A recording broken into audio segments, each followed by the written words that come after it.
From Collegetown, USA, an SEC showdown between two teams that barely know each other. Mizzou and Mississippi State meet for the 6th time ever on this Saturday night.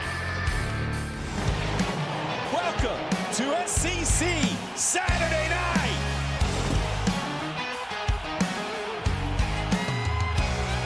There's a party going on around town. It's one rowdy cowboy throwdown.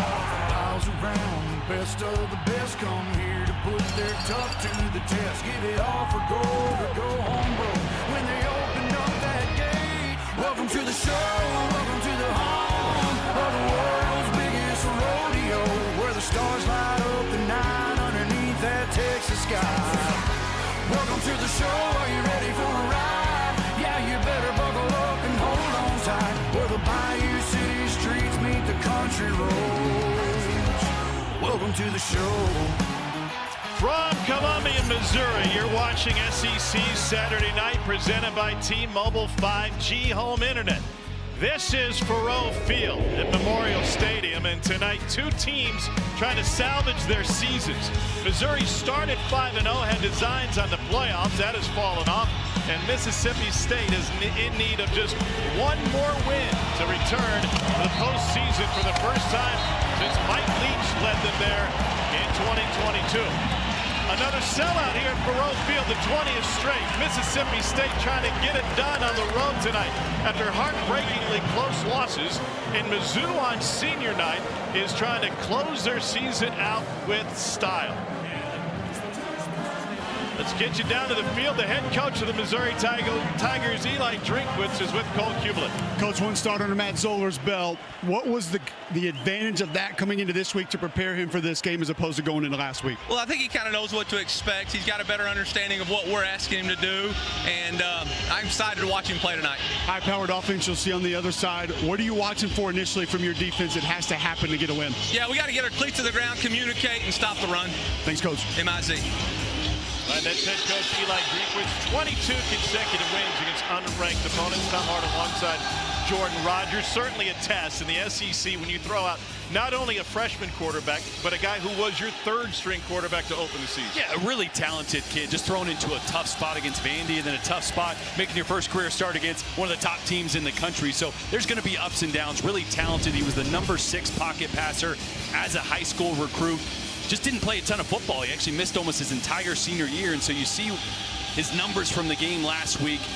He's going to need, as a young quarterback, as any young quarterback does, a really good run game. And good thing he's got two behind him that are two of the best in the country, and that's Ahmad Hardy and Jamal Roberts. Ahmad Hardy, 3rd most rushing yards in the entire country, so he's going to lean on these guys quite a bit tonight, Tom. Well, the run game has been great for Missouri. It was great late in the blowout loss to A&M. They just couldn't get it going early. We'll see if that changes tonight. Meanwhile, on the other side for Mississippi State, they need to win tonight on the road or in the Egg Bowl against rival Ole Miss if they want to return to the postseason for Jeff Levy's squad. And we bring Cole Kublik back into the picture. Cole, this is a team that always plays hard despite some heartbreaking losses over the course of the season. They're still trying to grind out wins.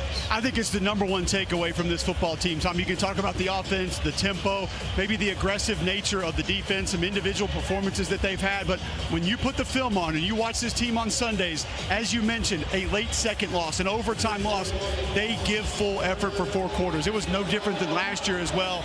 Jeff Levy's team can hang their hat on that, and now looking to close this season out by getting to the postseason. Well, it won't be easy. Underdogs here tonight, and then in the Egg Bowl where anything could happen. Blake Shapen has been injured throughout the course of the season. We expect him to return and get the start tonight, but they will play 2 different quarterbacks with Kamario Taylor offering them a change of pace at quarterback. Missouri won the toss.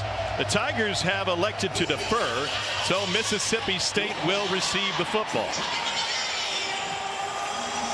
And State will play 2 different quarterbacks tonight. Who gives them the best advantage to win? Well, look, Blake Shapen is the guy that has the most experience. He knows this offense inside and out. He's like a point guard, distributes fast decisions. But Kamario Taylor is one of the more talented players on this entire roster. He is dynamic with his legs, a physical runner, also can push the ball downfield. So in certain moments and packages, you'll see #1 out there as well. 20th consecutive sellout here at Memorial Stadium. It's the third year that Missouri has sold out all of its home games. They did it last year. They did it back in 1979 against a loaded schedule with 3 top 10 opponents, Texas, Oklahoma, and Nebraska, and a really good Missouri team that year. The stadium is under renovation. They're redoing the north end zone. The Block M has been relocated for today's game and now behind the Missouri bench, but it used to be right there on a grassy hill. Instead, you see premium seating, they see dollar signs. This place will take a step up when it is redone last year. And after the game with the win, the seniors, 20 of them, will go pick up a painted limestone rock, and that will be the memento for a win in their last home game.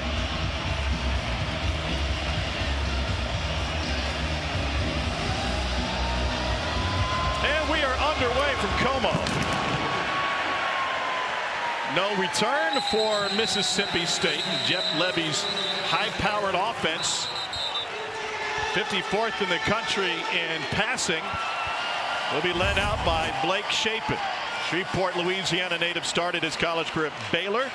Deep ball seems to be key for State's offense. Yeah, this is an offense that wants to spread the ball to the perimeter first, but what you saw after a fast start against Georgia last week was there was no vertical passing game. They have the speed to do it. They just weren't able to stretch the field. This offense becomes very one-dimensional when you don't have that element. Look for them to get it downfield a few times tonight. This is a top 10 Missouri defense, 9th in the country against the pass. They can get out to the quarterback, and a little misdirection on the flip out to Fluff Bothwell. Let's take a look at our impact players tonight. Yeah, this Mississippi State offense is going to have to deal with 2 of the best defensive ends in the SEC, Zion Young and Damon Wilson. They're both top 10 in the SEC in sacks and edge pressures. And to that point, Brendan Thompson and Anthony Evans are going to get the ball a lot on the perimeter. That was A&M's plan last week. It worked well. I think Mississippi State's going to do that as well. Impact players brought to you by Hardee's. And a straight ahead run will leave Mississippi State with 3rd and a long 5. And this is where protection will be tested. I mentioned those 2 premier defensive ends.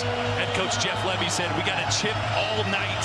Running backs are going to be big in protection, especially here on a 3rd and passing situation. Damon Wilson, number 8 on the near side. Zion Young, 4-point stance, top of the formation. 4-man rush. Shapen gets swallowed up and dropped. It's Chris McClellan who came through for the sack, his 3rd of the season.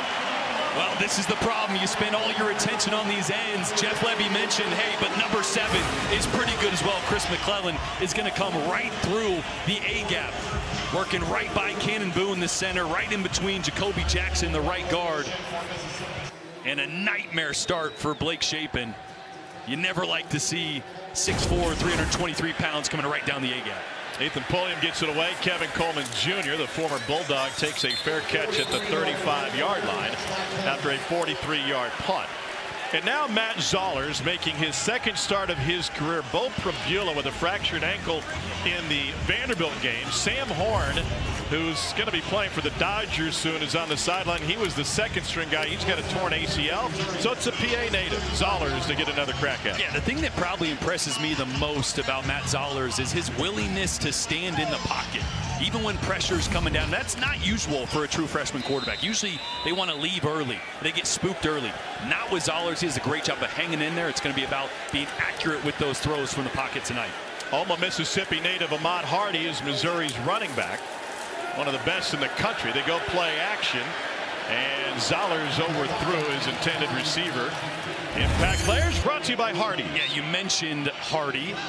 And there's Ahmad Hardy and Kevin Coleman. Kevin Coleman, just 1 reception last week. They got to find ways to get him the ball quickly in space as well. Another good outlet for a young quarterback. And on the other side, Nick Mitchell and Tony Mitchell. This defense from Mississippi State knows this offense from Missouri runs through the run game. They're going to be stacking the box and challenging the wide receivers, trying to take Ahmad Hardy out of this game. And now they'll try to stretch it to the right side. Hardy finds a hole, and now he's got daylight. And Hardy rushes into Mississippi State territory before Kelly Jones forces him out, a gain of 33. Boy, this is the staple of this Missouri offense. Outside zone, they want to get the entire offensive line headed in the one direction. Allow Ahmad Hardy to be patient, read it out. If the hole's front side, hit it with speed. If not, be patient, look for that cutback. That time, great blocking for Brett Norfleet there, the tight end that's back in the lineup. Sprung Hardy. Good to have Norfleet back. Missed the A&M game with injury. There's Hardy for a couple off the right side. Zachary Tillman with the tackle. And the problem when Norfleet was not in the lineup is they become very predictable based on what tight end was in the game. Whether it was Jordan Harris or Jude James, very pass run oriented. Brett Norfleet can do it all. He's a physical blocker. He also has 5 touchdowns receiving. He's one of their better downfield target in the play action game as well. So a big get to have him healthy tonight. 2 tight ends on the field now for Missouri. You see Norfleet on the left side looking back in. And Hardy shifty. Picked up 2.5. Another tackle for Tillman, the junior out of Florence, Mississippi. 3rd and 5. What's Missouri's strength on 3rd and 5? Well, it's really finding either Kevin Coleman or Brett Norfleet. Norfleet, if you were going to go play action, he may be a little bit out of the play action range because 3rd and medium. So I'd look for Kevin Coleman, their speedy slot wide receiver, to find some space here as he crosses the line of scrimmage in motion. And flag down, free play. Zollers dials deep. It is caught in the corner by Illuminae, the freshman wide receiver. A 26-yard strike, freshman to freshman.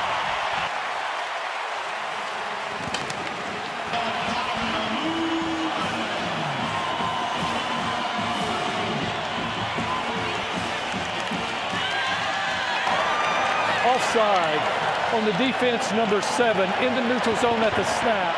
That penalty is declined. The result of the play is a touchdown. That's the voice of our right hat, Lee Hendrick, and Zollers looked like a veteran on that toss. 2 things he did really well there. He recognized that they had a free play because of the offsides, and then he found his one-on-one matchup, his fellow true freshman, Donovan Illuminae, and he threw a great deep ball, something he struggled with last week.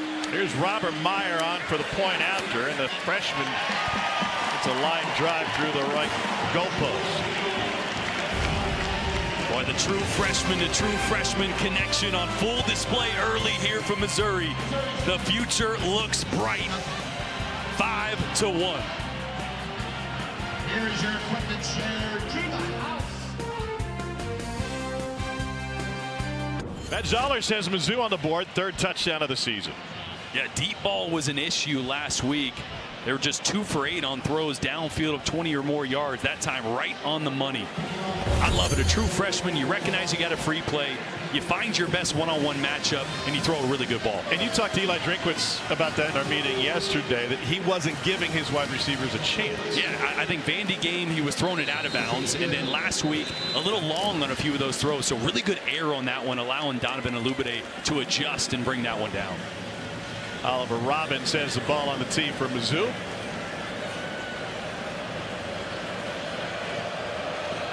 And Fluff Bothwell back to receive for State.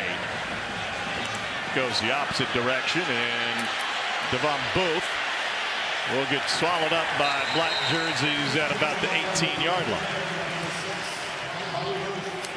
So another crack at it for the Mississippi State offense. Blake Shapen took a sack on their first possession, and he's taken some hard hits over the course of this season. Yeah, the offensive line has been a little bit of a work in progress. They got 6 different combinations through this point in the season, which is tied for the lead in the SEC. They do have Albert Reese back in the lineup at left guard, number 76, healthy, missed a couple games, so they're as healthy as they've been, but this is a tall task against a really good Missouri defense. Center Cannon Boone is the only offensive lineman who started every game at his spot, and a quick hit, but an escape by Devon Booth.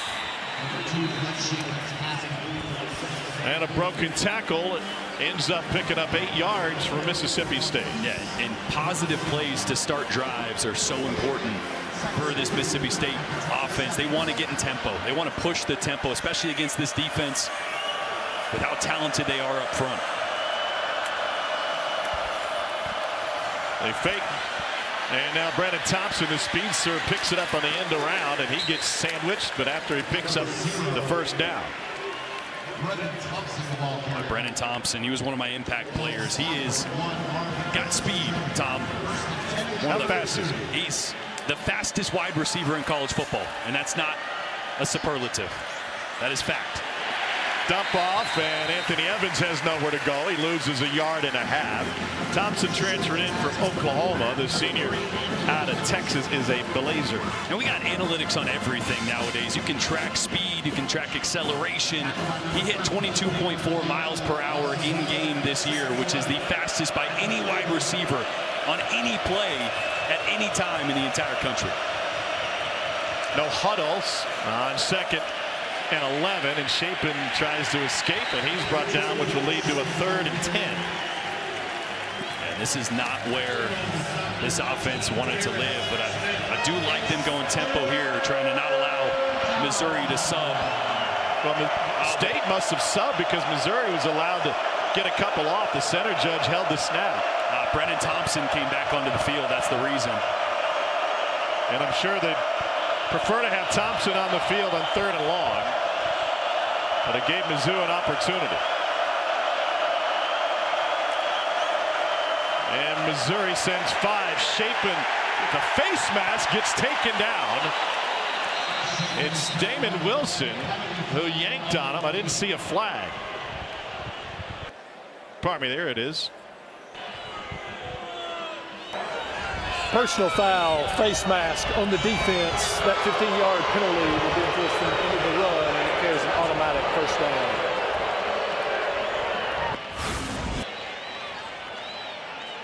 See Damon Wilson just stick a paw out, and he got Blake Chapin there. Damon Wilson should be a chiropractor. I can use a nice neck crack like that. You get an adjustment. Missouri's been really bad on 3rd downs the last couple of games. It couldn't get A&M off the field. They didn't force a single 3-and-out last week against the Aggies.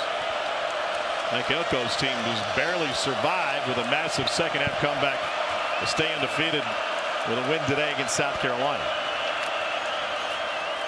So fresh set of downs. Chapin delivers a strike and another flag. Brennan Thompson with the catch, and this flag came down in the backfield. Yeah, Nate Johnson with the hit on Blake Chapin there. They're going to look at targeting. Personal foul, roughing the passer with targeting on the defense number 90. That play is now under video review.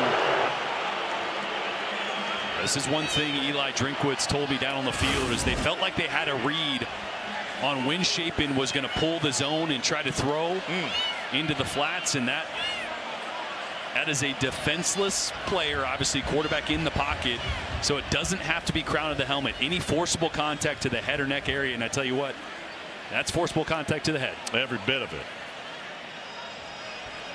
By the way, one of the keys you mentioned doesn't have to be crown of the helmet, but one of the keys that they look at is where are the defender's eyes, and he was looking straight down at the ground. Yeah, an indicator, right? Yeah. A thrust or lowering your head, where are your eyes, where you're looking. They really want to protect the defender. After video review, the ruling on the field is upheld. Yep. Number 90 for the defense has been disqualified. I got to tell you, though, if you're Blake Chapin, and I know he's a veteran, and this is a team that plays really hard, and they're a blue, black and blue kind of team, but he has taken some hits all season long. At what point do those accumulate to the point where they affect your play? Well, they already have, right? I mean, he's been knocked out of the last couple games because of hits very similar to that right there, actually from the backside more so. That's what happened against Georgia last week. A free rusher from the backside on Blake Chapin takes a massive hit there. He's taken, like you said, Tom, quite a few that looked exactly like that. Yeah. One of the reasons you start to see them mix in Kamario Taylor a little bit at times, especially in the red zone or short yardage situations, trying to take some hits off Blake Chapin. Booth is in the backfield now. I want to stay with that line, and there's a flag down, and we got lots of movement. It's one thing, the impact that has on you Ball physically. Start on the offense, number 77. That's a 5-yard penalty. And it remains first down. David Q. James with the jump on the left side. But what about mentally from standing in the pocket, from being able to finish the play, knowing what's been going on the offensive line, that you're going to take some licks? Yeah, here's what happens. When you take hits like that as a quarterback, your eyes drop. So you start to see the rush. And when you do that, you can't play the position. You stop looking at your reads and your receivers. You start escaping the pocket too early, and It's all downhill from there. False start on the offense, number 77. That's a 5-yard penalty, and it remains first down. And Cole, it seems like offensive linemen get impacted by that too. Back-to-back false starts for James. Not so much the hit on the quarterback, but just getting beat. Then now you're worried about what your set's going to be. You want to try to get a jump on that defender, Tom. Just get a half a second jump on that snap to get a little bit of an edge. Backfired that time. Four-man rush from Mizzou. Shapen escapes up the middle, and he dives forward. The ball came out likely after he was down. There was a clear and immediate recovery for Missouri. The ruling on the field is that the runner was down. It's second down. It's an 8-yard scramble for Blake Shapen. Yeah, great read. They're in zone coverage. Everybody vacates, no eyes on Shapen, but ball security has been an issue for Blake. Now, obviously, the ground caused that fumble. 5 fumbles over the last 3 games. Now, he's only lost 1 of them, but that will drive Jeff Levy nuts. Yeah, his ball security in the pocket has been poor, and it's cost them in big moments.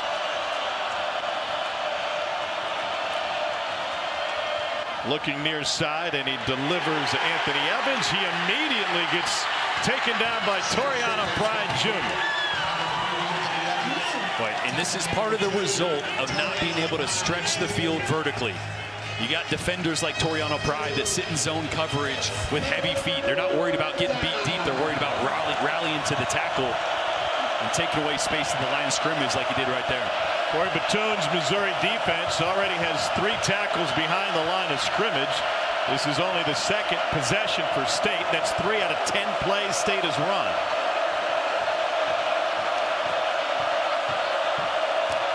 That's Thompson in motion. Shapen looking for him. Everybody's covered. He's trying to scramble on 3rd down, and he steps out of bounds on a 3rd and long play.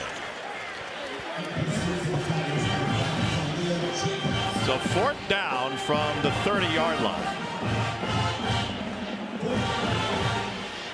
Jeff Levy, a big analytics guy, not afraid to go for it on 4th down, but that would have to be 4th and probably 4 or less for him to consider that. 4th and 8, just a little bit too long. So here's the veteran Kyle Ferry, Arkansas native, lining one up from 47.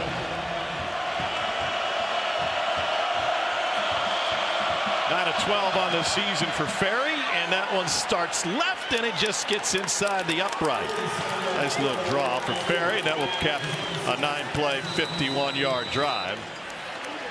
State having to settle for a field goal after Shapen took some hard hits. Ferry's knocked through his 10th of the season, and Missouri leads 10-3, 7-3.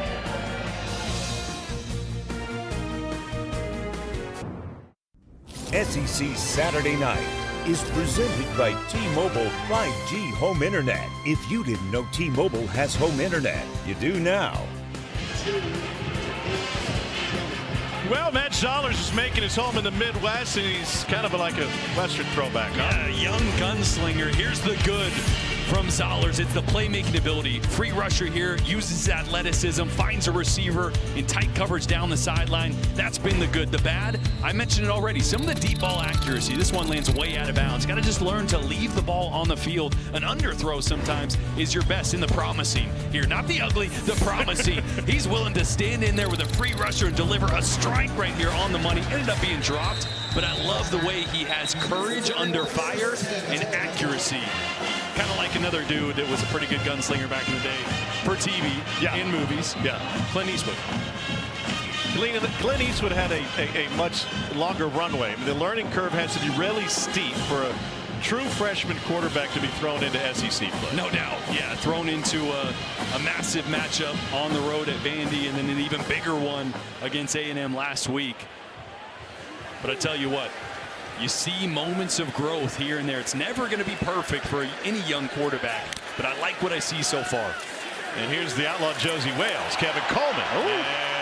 And he takes it to the line for a first down. St. Louis native back in his home state after bouncing around a couple of spots. Went out of high school in St. Louis to play for Deion Sanders at Jackson State. He was the SWAC freshman of the year. Played with a Heisman Trophy winner down there.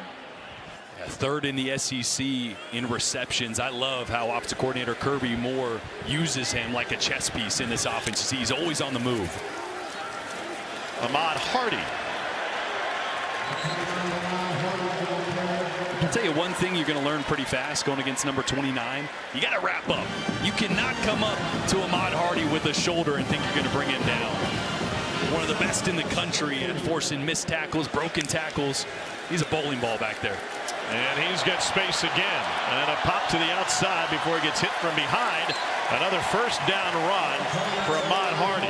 And he is piling up the yardage here early on, averaging 14 yards a carry. Yeah, it's just a great job. Little inside zone. Sees the cutback, hits it with a burst, and then again running through arm tackles.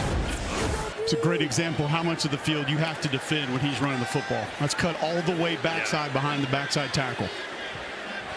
68% of his yardage total comes after contact. Zollers has a clean pocket, and that is a strike to Joshua Manning, and he dances through. Manning to the end zone. Touchdown, Mizzou, 34 yards.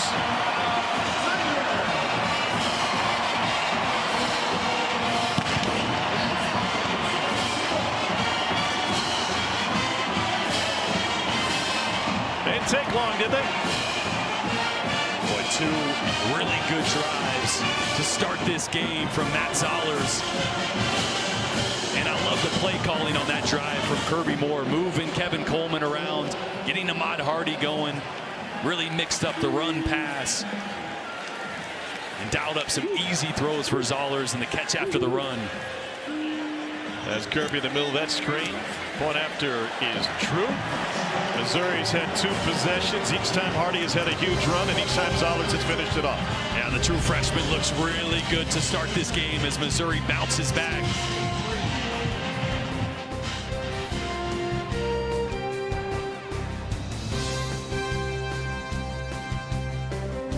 Field goal and extra point made by participating universities. Allstate will make a contribution to the university's general scholarship fund. Thank you, Allstate. Well, Jeff Levy's team has been sensational in first quarters coming into this game, allowing fewer than 3 points per game over the first 10. Missouri has scored on both possessions so far tonight. Yeah, they got to get the run game going. That was one thing Jeff Levy said. He said running back production from both those guys, Fluff Bothwell and Devon Booth. It's got to be a big part of the offense tonight. Help them get into their tempo and stay ahead of the chains against a really good Missouri pass rush. Booth takes the fair catch. Cole, would you be surprised if we see Kamario Taylor soon? I would not, because as you guys both just stated, the initiative of running the football for this team is going to be here all night. And if they can't get it going traditionally, that's the one thing that Jeff Levy said that Kamario adds is the ability to run just a little bit more. He'll be in behind Blake Shapen right now.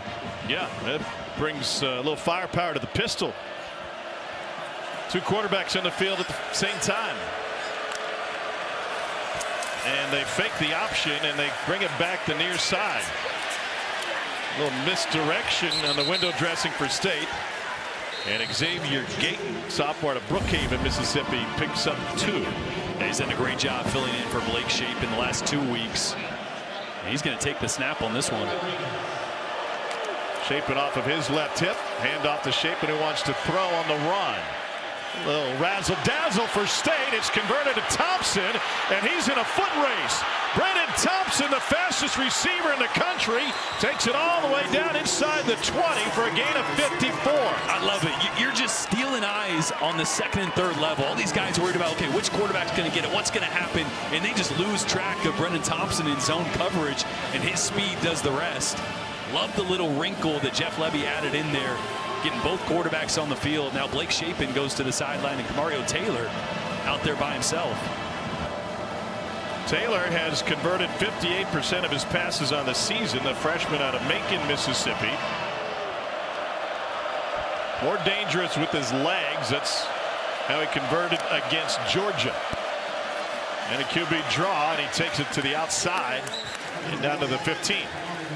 Jeff Levy said he's a top 3 talent on our team. Any position, any side of the ball. He says he's going to be really special, but he's been very careful about the moments and the opportunities that he's giving Kamario Taylor to try to make sure he builds his confidence the right way.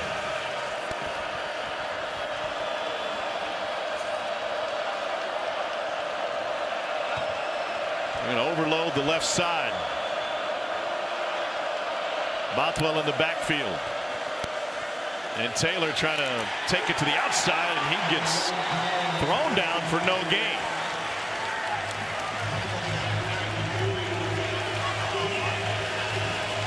And that will leave third down, and they're going to keep Kamario Taylor in at quarterback. Big stop for DeAndre Hopkins.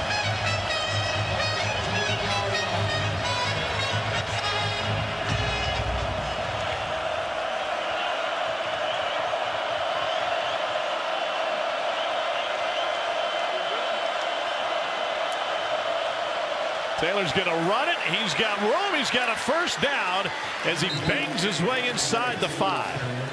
It's a great job of using motion to just move guys out of the way. You motion your back, fluff Bothwell out of the backfield. That bumps linebackers over, and then you run right where that linebacker was before the motion with your big quarterback, 6'4", 230, getting downhill. And now they flip it, bring Chapin back in.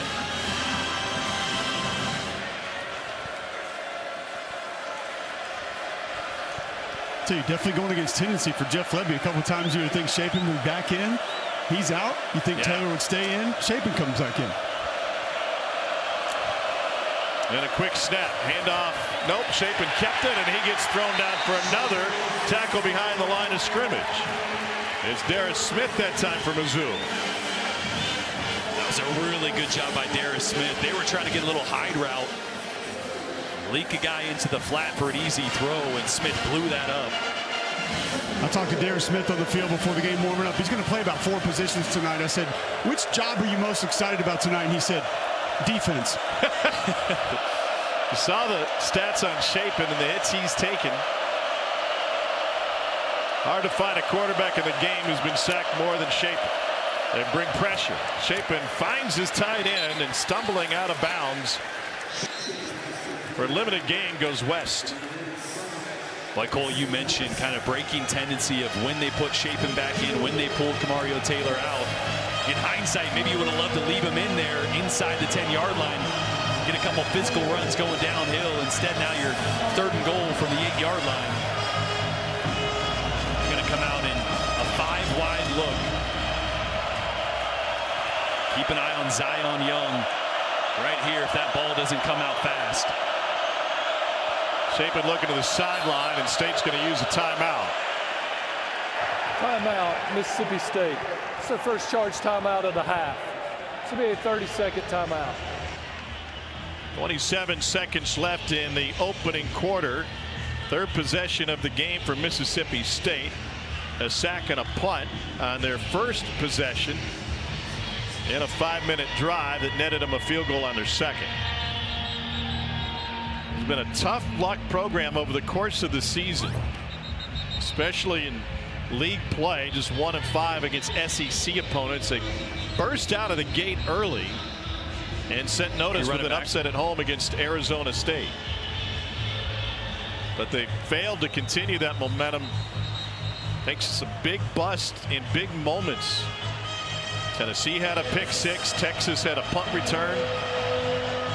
All of those broke State's back. 5-1 possession games. This is where Sterling Webb, 10 for Missouri, was great for this defense a week ago. He's the nose guard. He's going to line up right over center Cannon Boone. Chapin has time. Now pressured. Eludes Young. Will take off. Wanted to throw. And then he's forced out of bounds at about the 4-yard line. Decision for Levy. Keep the offense on the field. There's a flag.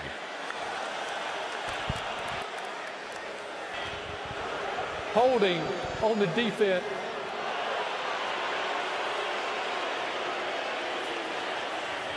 Holding on the defense, number 13.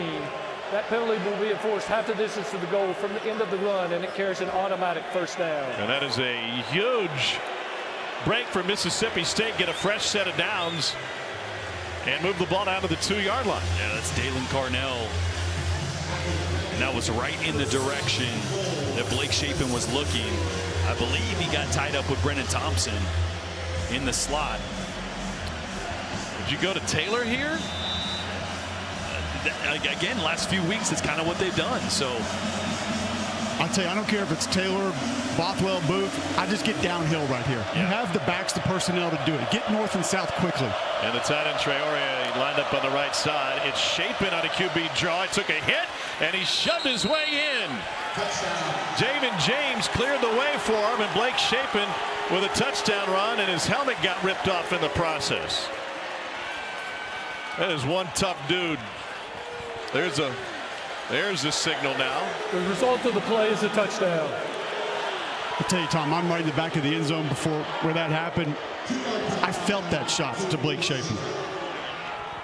Well, I love it. We've talked about breaking tendencies. We just said, is this where Kamario Taylor would be? And instead, you run the play you thought you'd run with Taylor. You run it with Chapin, and really close. Those knees come down, it looks like, but maybe the tip of the ball. Boy, they come down before they pop back up. He's defying gravity. Yeah. I thought that first look, it had broken the plane. Yeah, it did look like it. But they're taking, as they review every scoring play, extra look at this one.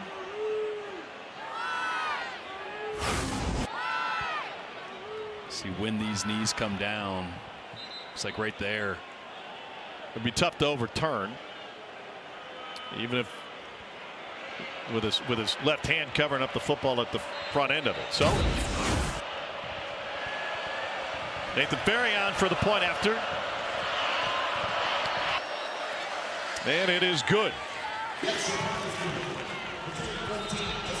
Kyle Ferry bangs it through. A high-scoring opening quarter. Missouri with the lead here in Columbia, Missouri.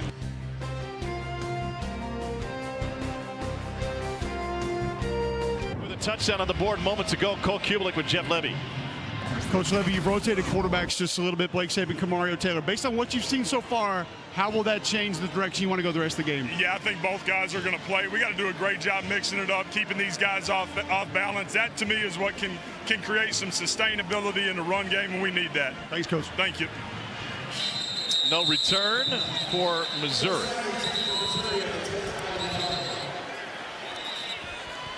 And Zoller's back to work.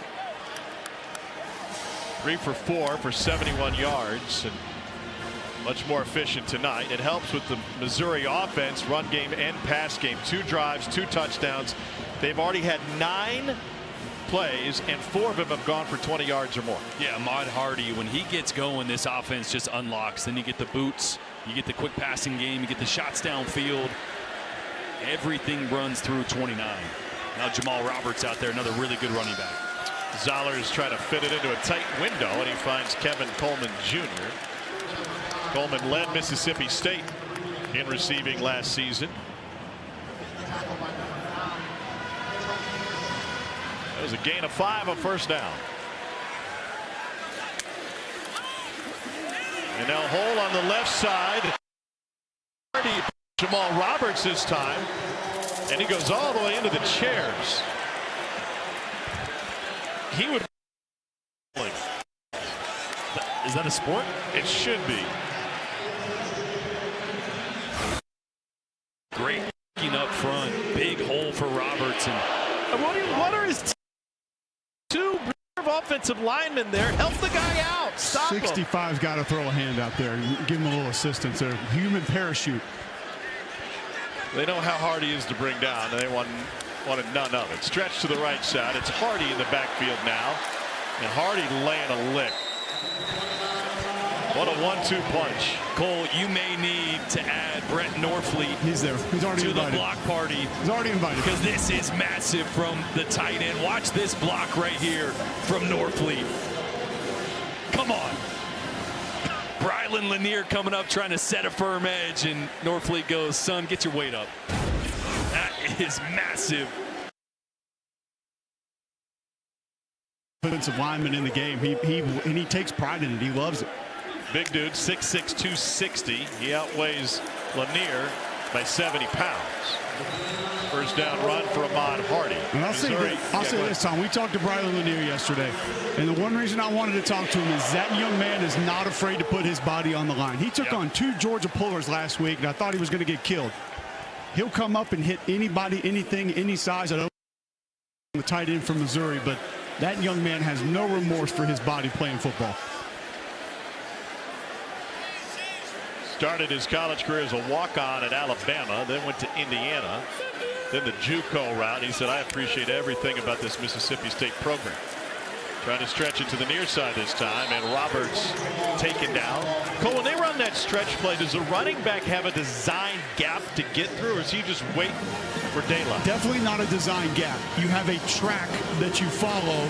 Some outside zone schemes will have an aiming point that they'll start with, so it could be left butt cheek of the left tackle if you're running out to the left. It could be off of the outside shoulder of the tight end. You understand, though, Tom, that's going to change. So you can't designate A gap, B gap, C gap, because the whole point of the play is it can hit anywhere. 4-man rush. Zoller stands tall, but he's picked off. Overthrew his receiver. And Mississippi State's opportunistic defense, this time led by Nick Mitchell. His first takeaway of the season, 12th interception for Mississippi State. And this is what Mississippi State needed. Another really good drive going from Missouri, and just a freshman mistake. Got a little snag concept and just got hung up. Ball needed to come out a little early. Watch, going to be looking to his left. He's going to have a corner route, little snag route. Ball's got to be out now. And to the outside shoulder, you got to feel that inside defender, Nick Mitchell. Stared it down and led Mitchell right to it. Watch the attempted shake by Mitchell right there. You have to have an appreciation for that. That's a 240-pounder that thinks he's 180 pounds. And 6 tackles in the Georgia game, and Mitchell, his second takeaway of the year. Chapin keeps it on the right side.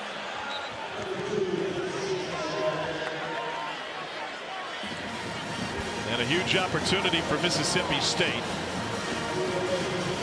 Stealing a possession with the interception. Second down 8. Straight ahead run, Devon Booth. Utah State transfer. And it leaves Bulldogs with a 3rd and 6.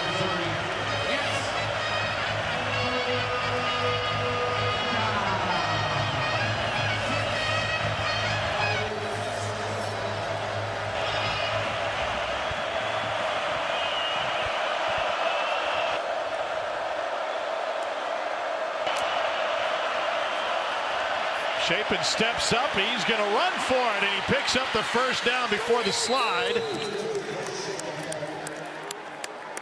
Oh, it's a savvy move by a veteran 6th-year quarterback. Sees pressure coming from the right side. The left side of the screen there. He's going to realize it's man coverage, though. Nobody's got Chapin. See Darius Smith there trying to spy, just a little late. And that one was incomplete, tipped out of the hand of Chapin. You mentioned that, Jordan. That's one of the things we talked to Corey Batoon, the Missouri defensive quarterback, about yesterday. Kind of that art of the spy. How do you coach it? What are the technique, the fundamentals that go with it? And the one thing he told us is you can't get sucked up. You cannot get sucked up to the line of scrimmage where your quarterback or whoever it is leaving the pocket is going to be able to do what Blake Chapin just did. All about spacing. Missouri sends the house. Chapin delivers, and it is Anthony Evans with the first down grab. This is a really good job by Blake Chapin. The pocket is going to condense around him. Watch him just stay in there, hanging in, delivering a strike to Anthony Evans. And now they run it off the right side with Chapin. He gets stopped by Marvin Burks. You mentioned it, those hits that pile up. I was talking about, is he going to start to feel a little antsy? Are things going to start to move fast for him? It's a great little insight that he's still playing the position, not scared, hanging in the pocket, delivering a strike. 9 of 10, and he finds Traore, the tight end, who just sat right at the sticks, and picks up the first down.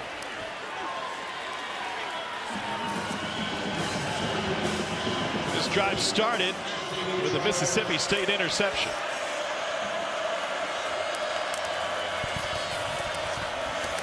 A little low on the perimeter to Evans. And his blocker will give him an extra yard before he gets thrown down, and that will draw a flag. Santana Banner was in on it for Missouri, and the officials discussing it.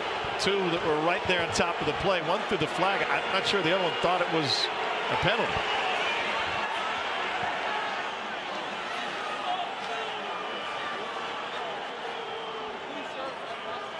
It is 15 yards.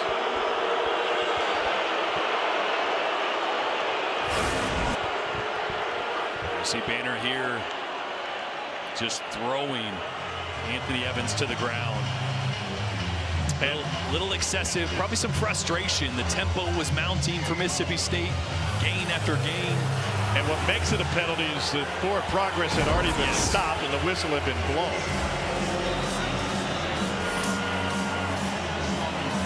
A couple big mistakes for Missouri here in the second quarter. First the pick, then the penalty. First and goal for the Bulldogs.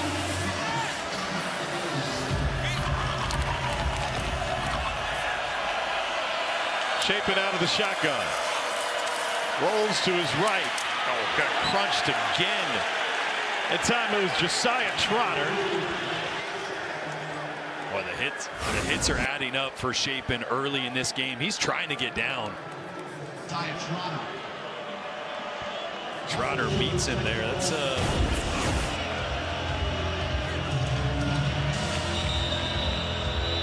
It looks like his boots are a little wobbly.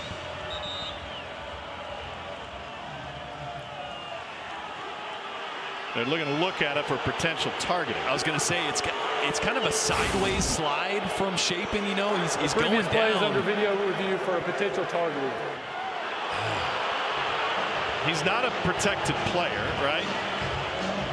Because he's a runner. Darius Smith ended up delivering the hit. Or pardon me, Trotter delivered the hit, but Smith had kind of turned his head. Yeah, so this should be a crown of the helmet situation. That should be what the refs are looking at. You see, there's definitely an indicator. He's going down. The helmet is lowered. The crown, remember, is the very top point of the helmet with a 6-inch radius. And we're talking about Josiah Trotter's helmet, the Missouri linebacker. I think also, are they gonna say that Chapin was giving himself up there? I think it was kind of late to say that he completely gave himself up. So he's runner, or should have to be the crown of the helmet. He has had some unconventional slides so far tonight.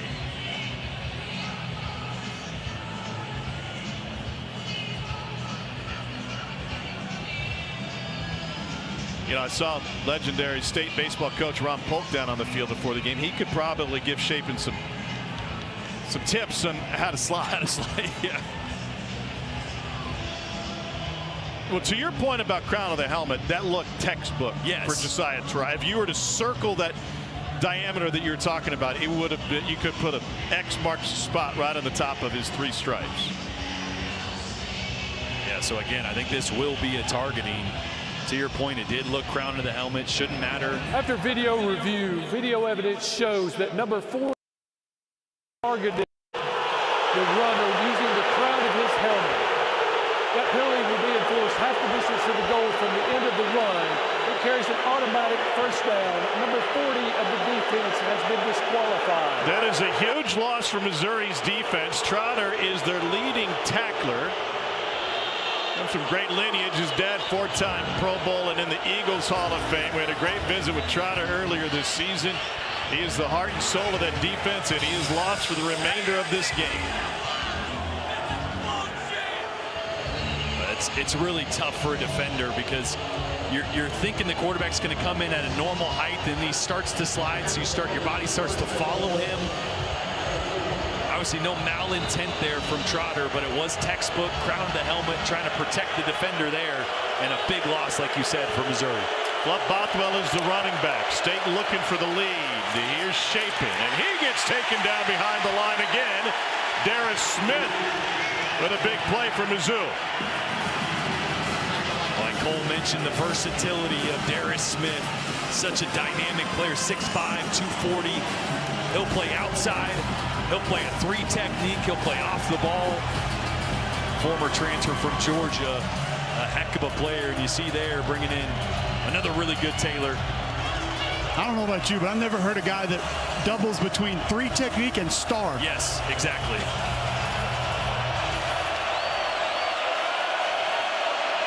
Second and goal. Mario Taylor will take the snap. He wants to run it. He's got a convoy, but he gets tripped up and manages a couple of yards. Dalen Carnell was in on the stop for State. Third down. Let's see if they leave Mario Taylor out there. You think this is 4-down territory? I think given Levy's play calling? I think so. 6'4", 230-pound quarterback. I'd give him 2 more cracks going downhill.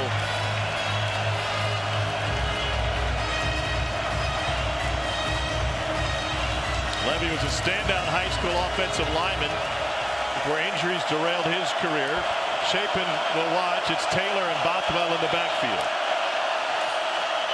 Taylor keeping it and can't get through the traffic. Chris McClellan with the tackle for Missouri, and now 4th down and multiple flags, and they came after the play seemingly.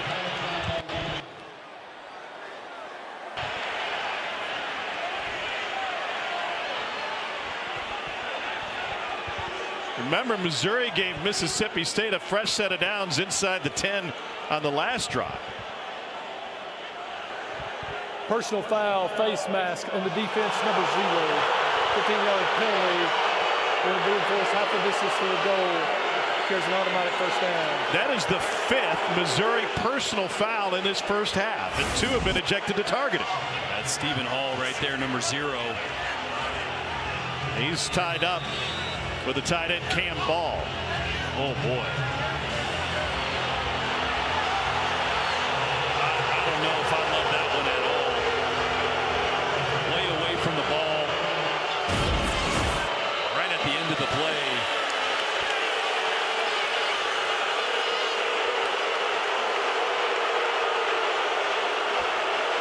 Sellout crowd voicing its displeasure here in Boone County. The play clock did not start properly. We will go to replay to determine the correct time to start the play clock and the game clock. So they'll go to replay to look at the time. We'll get another look at the fist between Hall and Ball. And just watch as the play is ending. I mean, the play is, I mean, yeah, does he grab his face mask in the air? But look how inconsequential it is. A little frustration. I mean, if you were going to call a personal foul there, I think you could do that before you call a face mask. Either way. Yeah, they were both locked up, and from that angle, we couldn't see if Ball had Hall's face mask at the same time. Yeah. It also looked like forward progress was probably ending at that point that they were tied up anyway, too. I mean, top of screen, number 10 in white. And the play is over, you know. Oh, well. Please reset the game clock to 7:07 and the play clock to 25 Regardless, seconds. Cam Ball needs to work on his taekwondo skills because he was unable to chop that arm away when it was on the face mask. I don't even think the attention is brought to that play time without those strikes that you're referencing. Yeah.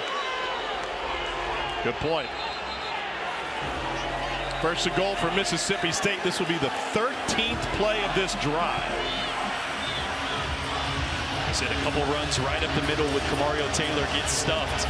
Is Jeff Levy trying to get him on the edge? He's got Bothwell with them in the backfield. One guy uncovered top of the formation. The Traore goes in motion. Taylor bottled up, taken down. Zion Young with the tackle. It'll be a loss of a yard. Marquise Graciel was the first man there, and Young with the cleanup.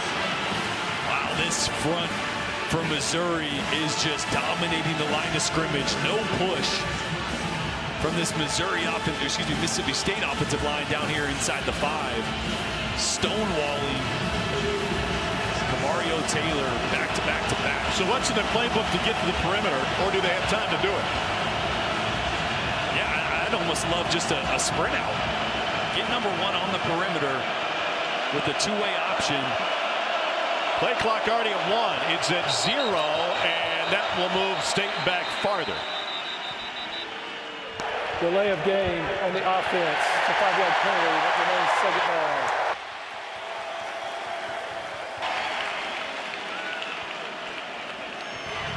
Remember, there's an issue with the play clock on the play prior, and I wonder if that's Jeff Levy's perspective that there was another issue before that one. Yeah, Levy gets Blake Shapen back in there. You can see Levy giving the play call into the helmet of Shapen.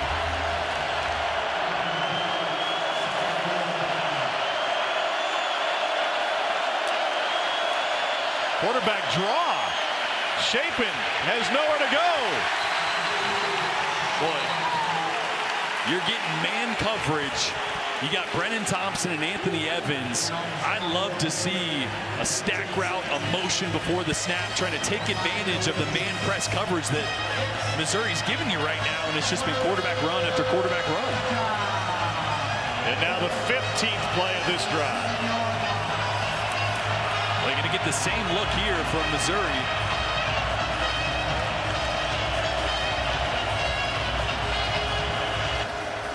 I think Levy's going to take a timeout and think about this one. We'll do it with timeout. 1 on the play clock. 5:15 to go in the second quarter. This feels like a heavyweight battle. Who wins this part of the war?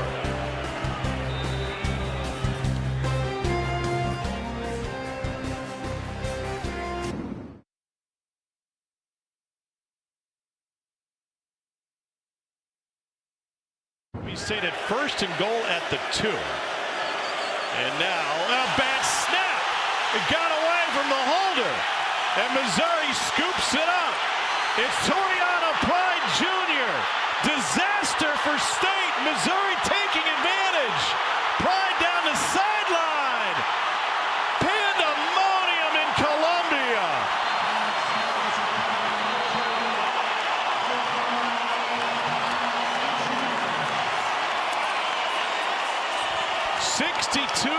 Return.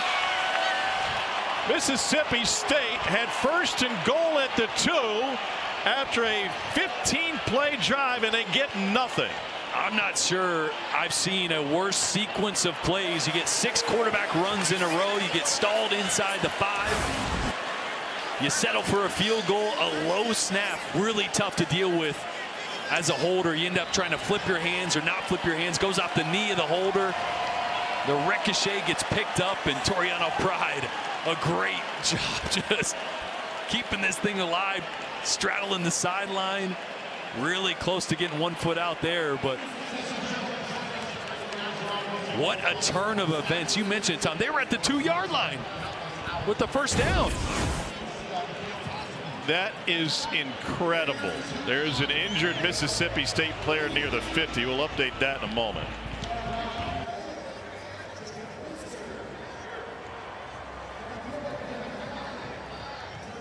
Special teams for Mississippi State that just put an exclamation point on that failed 7-minute 14-second drive.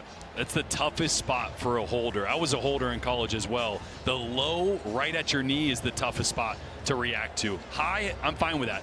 I got to come out of my stance a little bit. That low one really tough, and what a turn of events. That drive took, what, 7 minutes off the clock there, 15 plays. You get inside the 2-yard line, and here's your result. Missouri almost inside the red zone. It was a 62-yard return for Toriano Pride. And Ahmad Hardy with the carry. Jeff Levy right now trying to look back at that drive, probably look back at some of those red zone play calls and see what he could have changed. You mentioned it. I think I said it, 6 quarterback runs in a row. Not sure all those were called that, but they ended up quarterback carries. I think when you take a snapshot of Mississippi State's season this year, it's and we talked with Jeff Levy about this yesterday. The margin for error for them is so slim. They can't afford to make mistakes like they did on the failed field goal, or B, not to convert when they have it 1st and goal from the 2-yard line. End around and a chance to run and find some space to the right side. And open field tackle. And if you look at it, like that's where the frustration comes from within this program. They've been so close in so many games, and it's been one play, one sequence that makes all the difference in the world. Yeah, and you thought maybe that Arkansas close win kind of created some belief and some confidence in these close games. And this one's far from over, so I don't want to sound like it's doom and gloom. That's a really tough drive when you get an opportunity, really good opportunity to change the complexion of the game, take the lead before half. They're trying to keep this a 1-score game before half. Timeout taken by Missouri. This is their first charge timeout of the half. Zollers 2 touchdown passes already today on just 6 attempts.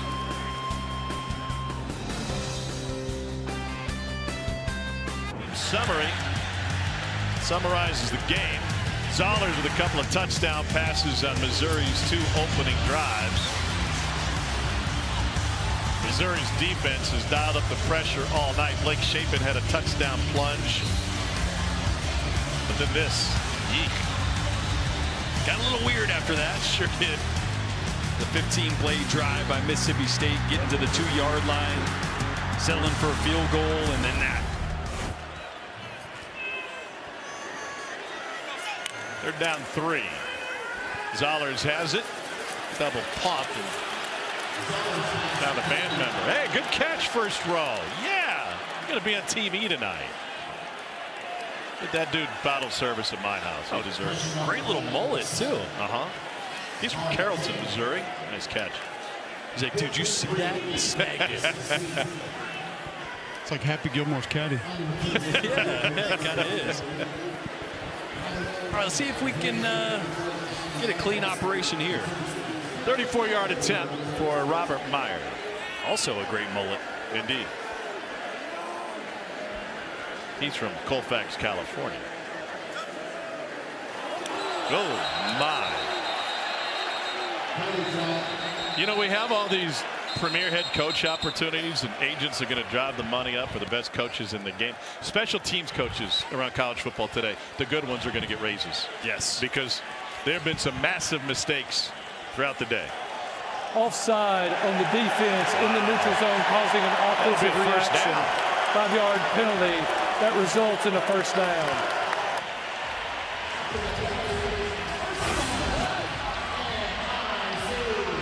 That little flinch and movement up. I think that was. Not sure who that was down there, but that is a huge mistake by Mississippi State.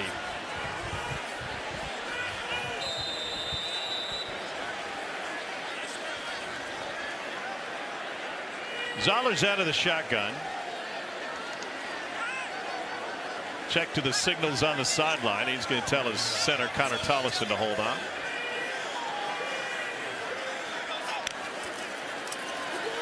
Ahmad Hardy tried to bounce it to the outside. We had a great visit with quarterback and center yesterday.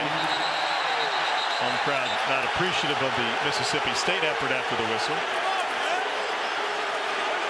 Zollers is a big-time golfer. He's got a membership to Old Hawthorne, a very nice private club, the east side of town. I asked Connor Tollison, what do you play? He said, L.A. Nickel, the public spot that doesn't even have a single sand trap on it. That's the difference in NIL money between a center and a quarterback. He just put a defender in the sand trap for about 7 seconds after the whistle right there, too. It's nice. Second down 9. By the way, L.A. Nickel is a very nice course. I like no sand traps. My ball always seems to find them wherever they are. The sand more than David Hassel. Here's Hardy trying to shove his way forward. What an impressive runner and an impressive run and a spike for the exclamation point. 10-yard touchdown run for Ahmad Hardy.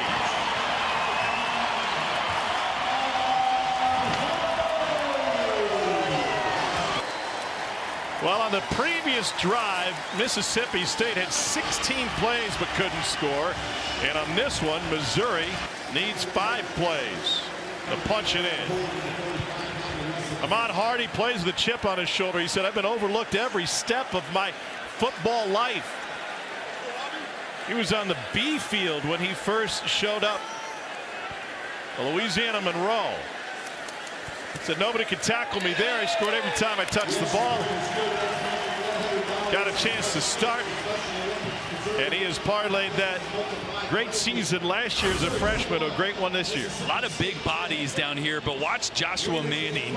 He's going to come in and then he's going to work back out. I think he ended up maybe went the wrong way, but then he found a block there. And Hardy just did a great job of staying alive. The patience and physicality that he runs with. I mean, just how is he not down there? It's unbelievable. Norfleet just escorting dudes into the end zone. Yeah, that's what he does, man. Mississippi State's goal this week when they had specific tackling circuits on practice at Wednesday was a phrase they call kill the engine. You try to take down these great running backs at their legs and get that engine to stall. Hardy's like a jacked up F-350 just trucking over dudes. With monster truck tires for quads. Like I love the thought of that, but then as soon as I heard about it, I just had all these visions of defenders that have bounced off his lower body all year. And when you go low, that's when the stiff arm comes into play. You know, there's no good place to tackle Hardy. You got to bring 2 or 3 to the party, or it's not going to happen. Well, Mississippi State has been snake bit all season. High leverage situations have gone the other team's way. This strip sack fumble return for a touchdown helped Tennessee back in the game. They were poised to kick a game-winning field goal before Chapin threw it to a D lineman, and they punted away to one of the best return men in the league, and Texas took advantage with a punt return touchdown for momentum. And now this, a bad snap, a 63-yard return, and Missouri has seized momentum in this game. A couple overtime losses, a 2-point loss there to Florida on that interception like you mentioned. This team has been so close so many times. Zion Young with the tackle behind the line of scrimmage. Jordan outside. Timeout, Missouri. This is their second charge timeout of the half. That is 7 consecutive quarterback carries for Mississippi State's offense. Not all by design, as you pointed out a few minutes ago. Yeah, so how do you avoid that if you're Mississippi? Well, my impact players coming to this game were Brennan Thompson and Anthony Evans. I felt like that's where the advantage was against this Missouri defense, is getting away from that defensive line, getting away from the box because they're so good in there, getting into your speed on the outside. That hasn't been the plan, and you're getting man coverage out there. So I keep looking at this structure that Missouri is presenting. I'm going, that's where the advantage is. Like, let's get motion, stacks, bunches. Let's create some space on the outside and take hits off Blake Chapin. But Cole hit on this earlier. Corey Batoon is using a spy tonight on either quarterback, and even though that spy specifically hasn't made a tackle, there's Batoon with the hat in the middle, right side of your screen in the glasses. It feels like they've just clogged everything up. 4-man rush. Chapin going down the sideline, underthrown and intercepted now off the hands of Santana Banner. A missed opportunity for Banner, who's right there. Yeah, and this one hangs a little bit too much from Blake Chapin.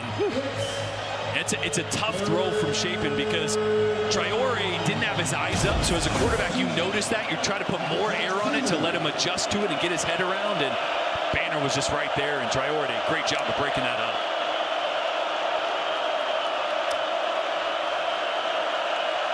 Third down, 13. Play clock at 4. To 1. To 0. Here comes pressure. Chapin stands tall again, goes down the sideline again, and threw it wide.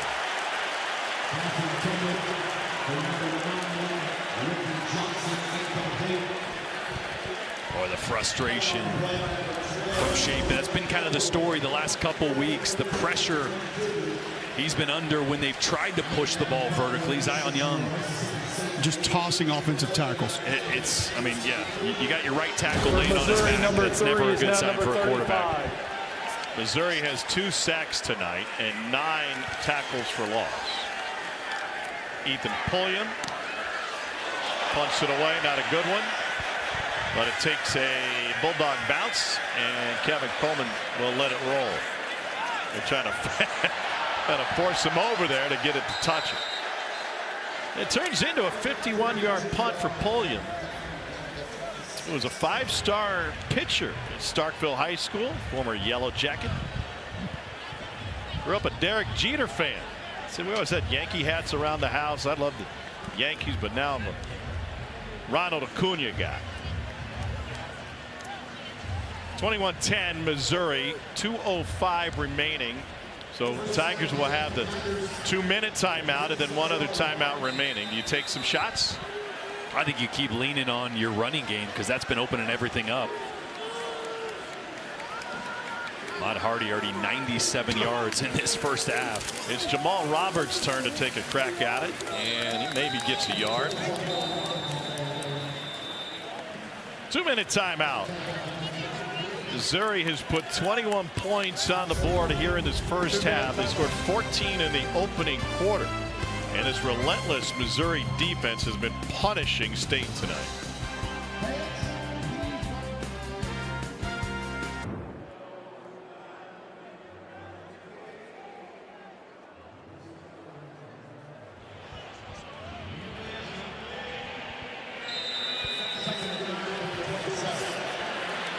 They've never been better, Dari.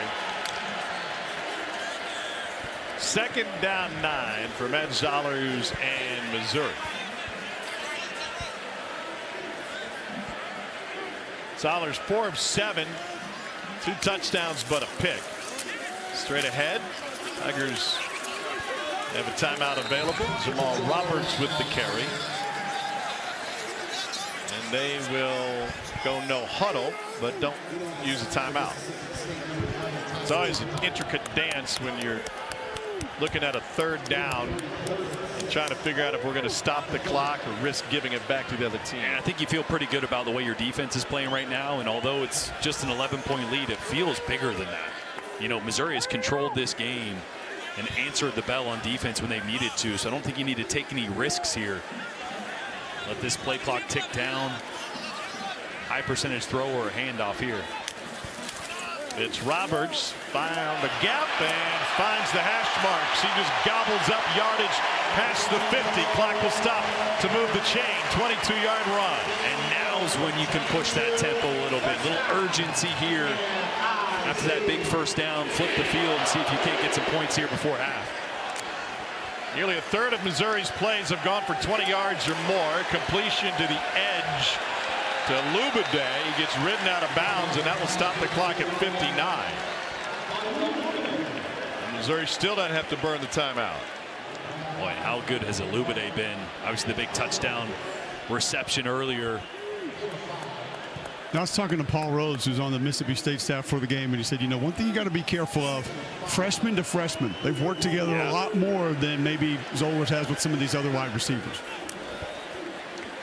Yeah, neither one of them was on the field early in the season. It took Lubade, the freshman from Chicago, really until the Auburn game for his coming out party.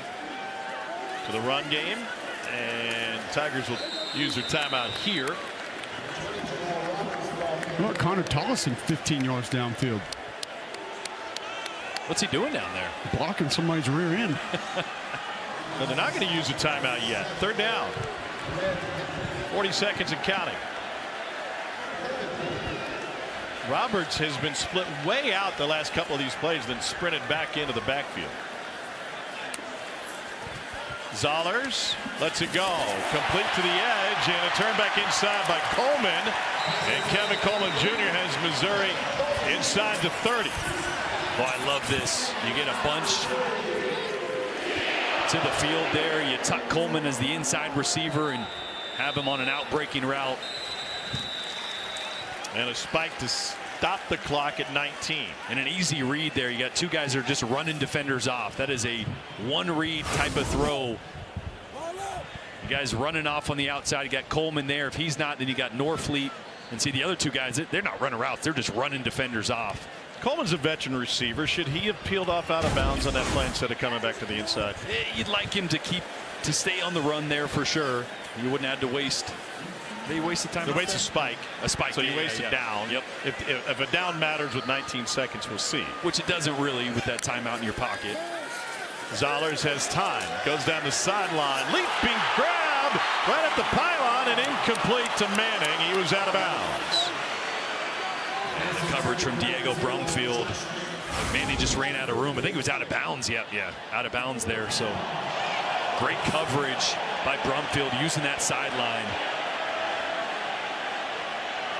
He would have been ineligible because he went out of bounds on his own. 10. Norfleet, big tight end in the slot on the left. Zollers has thrown 2 touchdowns tonight. Backtracking, lobs it, and out of bounds. Zollers has it complete. And that's why you're a cheerleader. But that is a great decision from the young quarterback. Getting rid of a few receivers so you don't get a penalty, and also if you take a sack there, you probably back yourself out of field goal range. So really good job of just making the decision, eating it, and throwing it out. There's a flag. It might be intentional. See, I thought that was in the direction of a few guys. And that could be a runoff, so that could end the half.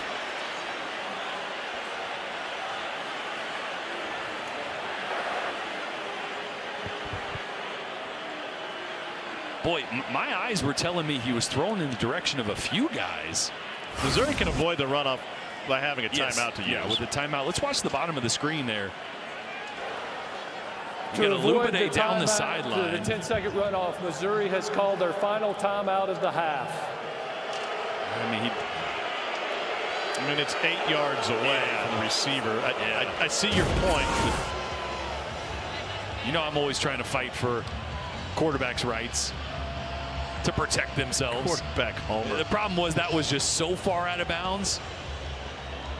Here's a problem for Eli Drinkwitz. He has not had a consistent kicker this season. His starter, Blake Craig, tore his ACL week 1. Oliver Robbins is a former NAIA kicker. And they elected to go for it last week instead of having him out there because, as Drinkwitz put it wasn't just a game situation, but also we didn't want to put him in such a high leverage situation because he's so inexperienced. 54-yard attempt for Robbins. First year in a Mizzou uniform. And that one is off the post. No good. Boy, it had the distance too. Struck that well.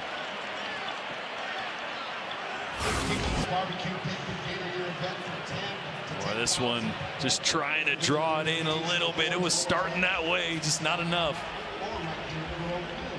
Another few inches. Doink. Empty possession for Mizzou. And Mississippi State's just going to take a knee here out of shotgun. I'd love to know how Jeff Lebby solves some of the offensive issues, or at least tries to, by going to the grease board at the half using the iPad. That was last possession specifically a very frustrating outing for a Mississippi State team which needs a win in the next 2 games to make it to the bowl. Cole Kublik has Eli Drinkwitz. You laid out a couple things, Coach, to us yesterday that had to happen in this game. Quick throws, get it to your playmakers, run the football. You've done all of that. The only thing I'm wondering is, because effort, have you dropped that yet? No, but what we got to continue to do is get Matt into some rhythm, stay out of the 3rd and longs. Really proud of our defense for what they did right there to get that big stop. Obviously, the miscue right there, we turned into 7. We get the ball to start the second half. We got to have a good drive right here. Some personal fouls. How do you address that with your team at halftime? Yeah, we just got to settle in emotionally. We'll be all right. Thanks, Coach. MIZ.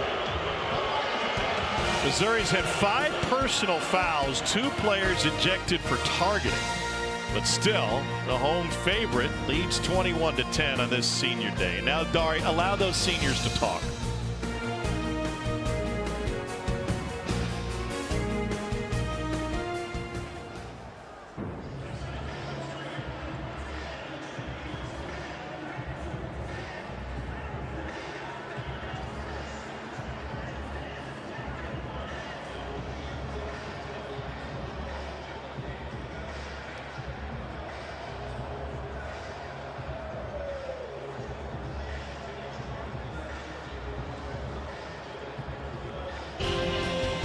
21-10 is the lead against Mississippi State at the half. Welcome back, everybody.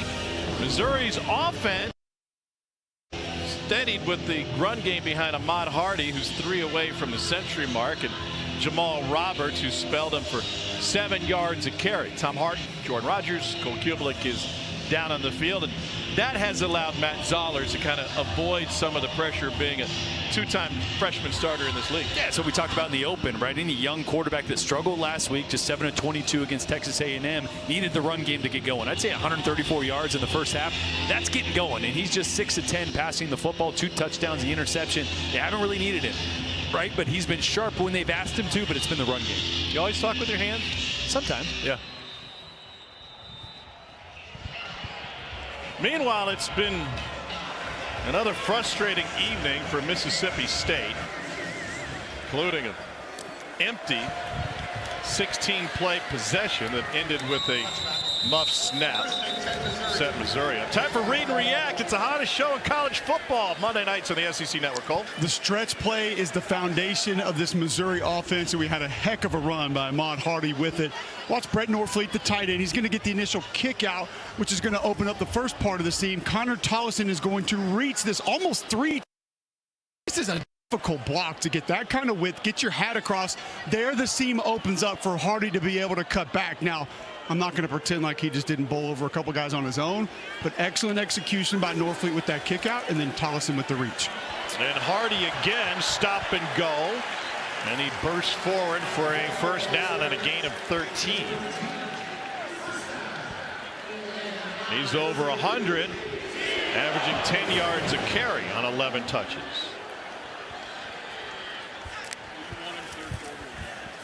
Hardy again changing direction. His body control, the leans, the jump cuts, that's the difference between a guy picking up 2 yards or like that one picking up 6. Yeah, the stop and starting from Hardy has been impressive, right? Just the patience, waiting for blocks to develop, but really the push up front has been fantastic. He's able to be patient because the Missouri offensive line is moving the line of scrimmage 2 or 3 yards downfield, seemingly on every single rushing play so far. Hardy leads the country in 100-yard games. 2 tight ends to the right side for Missouri. Hardy again, and lost the football. Mississippi State covers it up. What a huge break for Mississippi State. Malik Silla, the Texas A&M transfer, ends up with the Bulldogs' second takeaway of the night. And Hardy once again gets skinny through the hole here, and then as he's getting tackled, that ball, it was already being ripped out before he got spun around, I believe. Travion Williams pulled it loose. Yeah, Williams does a great job getting his right arm right on that ball. It's moving before Hardy's knee is down. Boy, a rare mistake from Hardy. That's exactly what Mississippi State needed. Right, they've actually controlled the time of possession. They got 40 plays in the first half to Missouri's, I think, 29 or so. They just weren't able to convert down in the red zone. Trying to get things going here as the second half starts. That's what they needed. Blake Shapen is back in at quarterback for Mississippi State. He has shared time with Kamario Taylor. First few plays here will give us an idea of how the conversations went in the locker room with Jeff Lebby and what they needed to change here to get things going in the second half. They struggled in the goal-to-go situation late second quarter, and a handoff to Fluff Bothwell. Cole, what did you learn from Jeff Lebby about this quarterback situation? Both quarterbacks going to play. He said situationally nothing really changes with that. And then I asked him about the quarterback runs and how heavy it was. And he said it's just what the defense is showing us in the box. It's a read the majority of the time, and Blake's going to keep it when he has those numbers. Second down 4.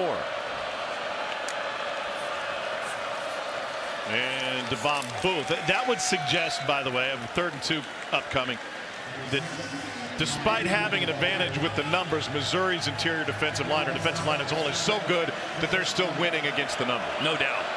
Yeah, and it's also the read for Shapen is on the outside. It's tough to throw that against press coverage. Conversion by Booth. who finally gets wrestled down by Newsom. So Chapin's coming to the line of scrimmage and saying, okay, do I have a numbers advantage outside? Is it 2-on-2? Is it 3-over-2? Whatever it is, it's tough to throw that ball into press coverage, so it's forcing the handoff and forcing the quarterback runs. Chapin to the edge. Here's Anthony Evans. Mississippi State, after the takeaway, has come out and pushed the ball downfield. Blake Chapin seems to be settling into a rhythm now.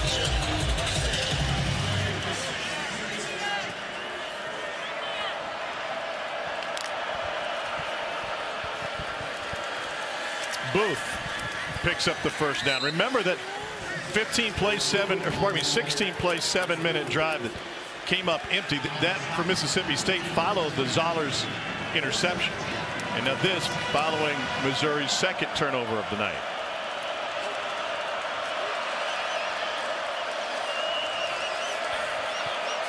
Von Booth in the backfield with Blake Chapin. Slow played that one, and Booth over the left side gets a couple. It's kind of an example of what you're talking about right there, Tom. I mean, you got good numbers right there in the run game. That's one that when Mississippi State offensive coaches go back and watch that, when Phil Lodeholt, the offensive line coach, they're going to be thinking they should have picked up more yardage. On second down, Chapin connects on the perimeter to Anthony Evans, who picks up the first down. Wade loves it. Boy, that's just a direct effect of the tempo. Dalen Carnell has been late getting the line to that slot receiver now a couple times in the last few plays. That time Chapin just tossed it out there with that numbers advantage that you mentioned, Cole. Chapin, quick hitter. And again, hitting the perimeter. Sanfrisco McGee, the second catch of the season. And this is what they had so much success in last week on the first drive against Georgia. When they get space at the line of scrimmage, they take that every single time. And right now, Missouri giving them that. Chapin looks left. They run it straight ahead. And Von Booth is able to pick up the first down. All right, so here we go. Here's the test, because they had first and goal at the 2 in the second quarter and went backwards. Now first and goal from the 3. We'll see if the play calling has changed. Yeah, I don't think we're going to see a quarterback run. I think this is either going to be a handoff or a quick throw to the perimeter. You're wrong. No. QB draw. Chapin hits pay dirt. What do I know? They had 6 straight quarterback carries and got nothing out of it. And now Chapin with his second touchdown run of the night. You know what that's called? Reverse psychology. Even Usually Corey Batoon, we major in child psychology. Yeah, Corey Batoon on the other side's going, no way they're coming back to it. No way they're coming back to it. And then you do get a lead blocker pulling around from the right side. Albert Reese, the veteran offensive lineman, back in the lineup, healthy, finally lead blocking there for Chapin. Snap was better. Kyle Ferry punches it through. Missouri put it on the ground. Mississippi State caused it with a rip away by Travion Williams. And then the Bulldogs marched 10 plays for 52 yards to score.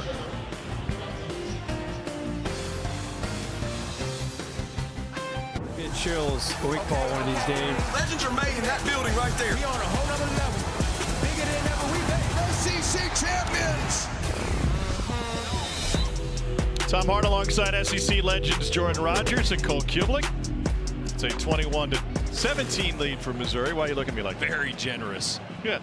To add Cole into that. No return for Mizzou. How's Matt Zollers look to you tonight?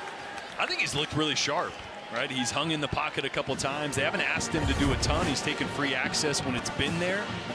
Had the one throw down the field for the touchdown to Donovan Olubade. 4 of their first 9 plays went for 20 yards plus. Yeah, it's been the run game. Why you wonder, after a couple runs on this drive, they haven't really tried a big play action to push the ball downfield. I got to think that's coming in the back of Kirby Moore's mind. And a little play action with a rollout. Zollers finds Norfleet, and Norfleet, like a semi down I-70, picks up a first down. There's a flag on the far side.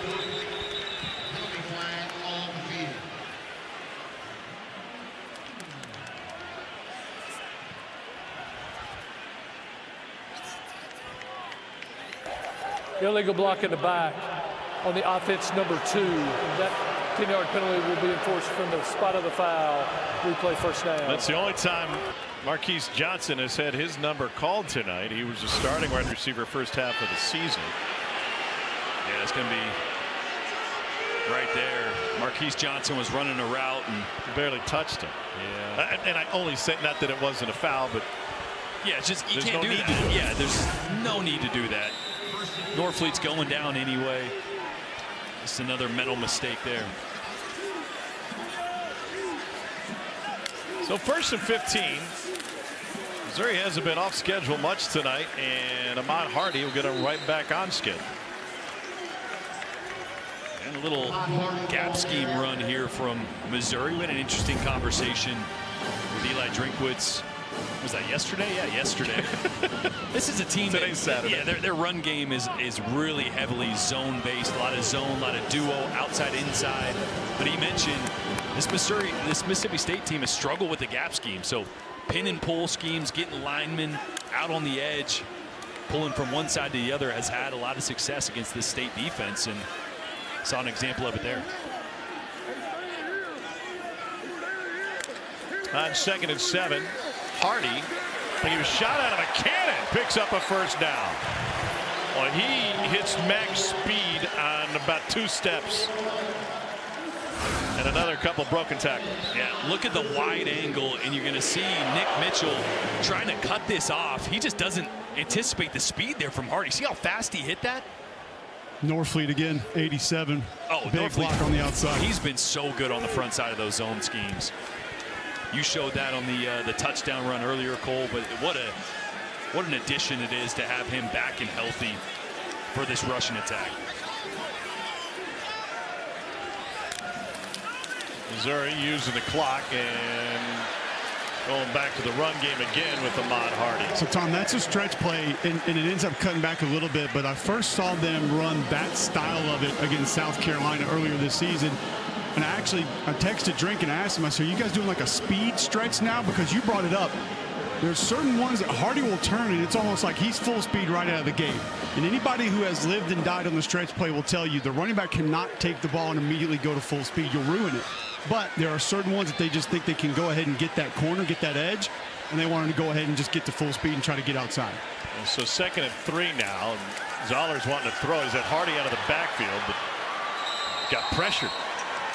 That's just a matter of being patient and waiting for that hole to open, or waiting for the hole more likely to develop? I think sometimes if you're getting the overhang defenders playing back a little bit and the edges, so the defenders lined up outside the tight end or the tackle, if they're not playing you wide enough, you know you're going to get the reach intentional blocks. Grounding on the offense number 5. Jordan's going to have a reaction to this one. Zollers is being pressured, and ball may have even gotten tipped coming out of his hand. Second time he's been flagged for intentional grounding tonight. How do you see it? Yeah, I don't think this is a good call. He's really trying to throw this towards Brett Norfleet. Watch this right before the release. Look at the direction of the ball. Look at Norfleet. The ball's going to go in this direction. It's going to either get tipped or he's getting hit. But he's trying to throw that in the direction of Norfleet. Again, I'm not trying to be a quarterback apologist, but it's kind of hard to throw the ball straight and on target when Calvin Deakins is throwing you back. Exactly. That wasn't a clean pocket like him just trying to dirt the ball. Well, penalties have piled up for Missouri tonight. Zollers evades a rush and unloads on that one.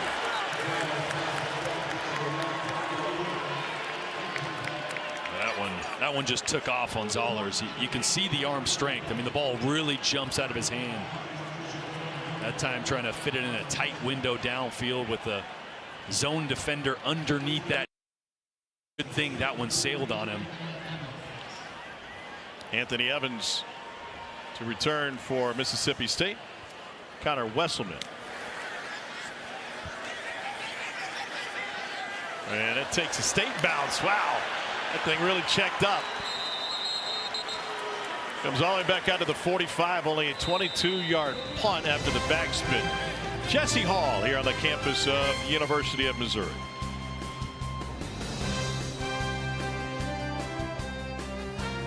Since 1927, when freshmen lined up rocks on a hillside of Faurot Field, the Rock M has been the bedrock of Missouri football.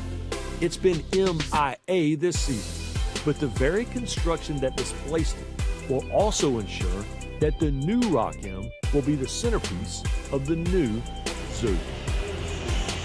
That'd be really cool when they get it finished next year. This is a temporary Rock M for senior night that got thrown up on the bank behind the Missouri bench. Capacity this year under 58,000. Once they finish that, that'll grow to 65,000. Great job by Ryan. The pranksters from Nebraska came in one time and changed the M to an N. Missouri students had to quickly move it back before kickoff that day. That's where the M is going to go, and there'll be artificial turf around us. You go sit on the hill, General Mission, once again. It was kind of hard back in the day, Jordan. As kids, we'd actually sit on those rocks. They're not really comfortable. Yeah, I wouldn't think so. No. It's about as comfortable as the invitations to your party back in high school. Yeah. I don't even know what that means. You missed the dinner last night. We shared many a story. They're down 10.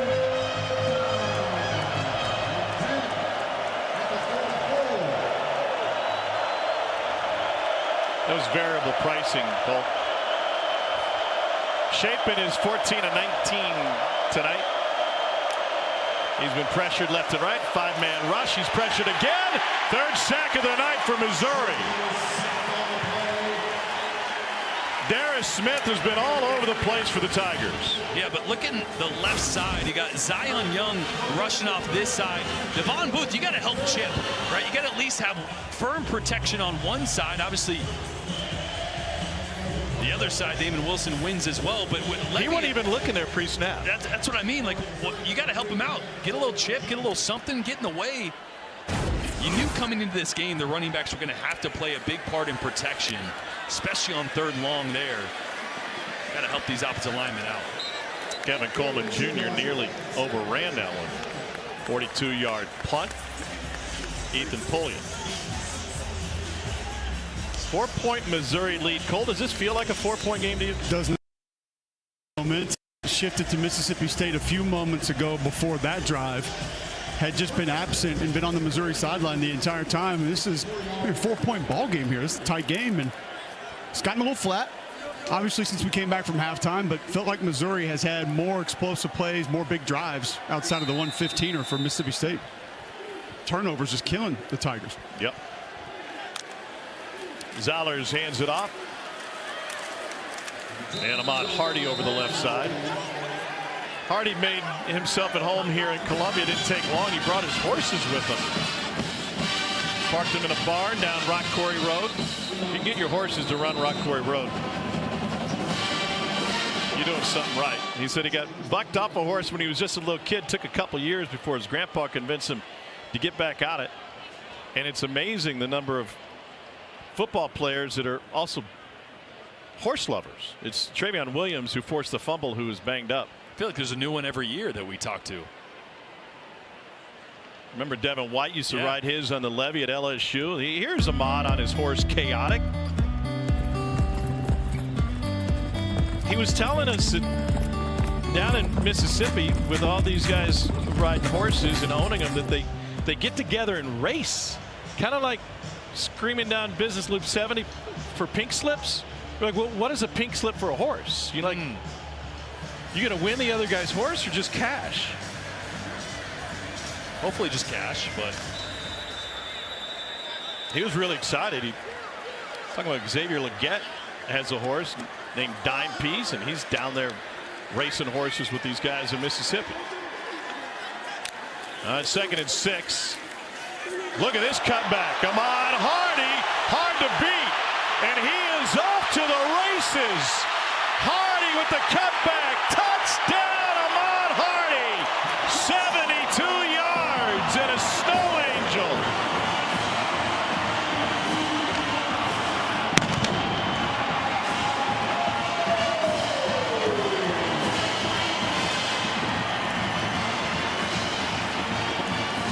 Longest play of the year for the Missouri Tigers.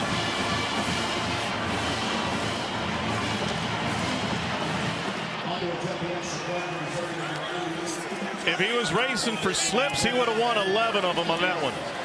raced past the entire Mississippi State defense. And Ahmad Hardy has 225 rushing yards tonight, averaging 13 yards a carry.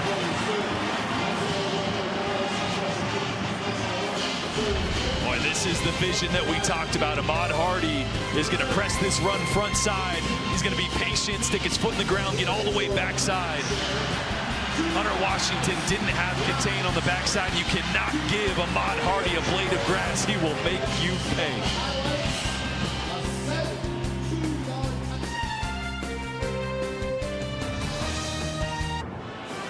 Ahmad Hardy has turned in his 4th 200-yard effort in his career.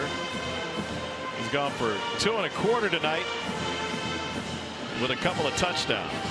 He gets 14 rushing touchdowns on the season for the sophomore out of Oma, Mississippi. I said, it seems like a small town. He goes, yeah, we got Aunt Bertha's Cafe right there on Highway 27. That's good eating.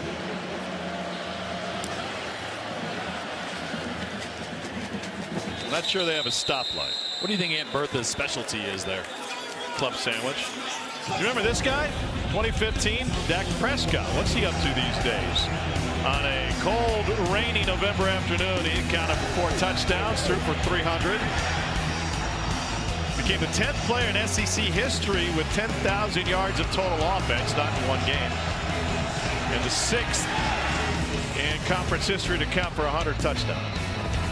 That's pretty good. Cole, what are your memories of Dak at Mississippi State? Honestly, the thing that I remember the most about him is how he went from a great football player to a great quarterback during his time. He was false start on the offense, number 77. That's a 5-yard penalty that remains first down. He kind of started as a power back playing quarterback. Didn't really have the touch. Didn't throw a great ball. And as time went on, with he and Dan Mullen working that system, he became one of the better quarterbacks in college football his last 2 years. I think about the economic impact he had on Starkville. You know, one that long after that they decided to invest in the stadium, and then so many other things popped up around there. Bobbled, attempt, scooped up by Pride. He's into the end zone. Touchdown, Missouri.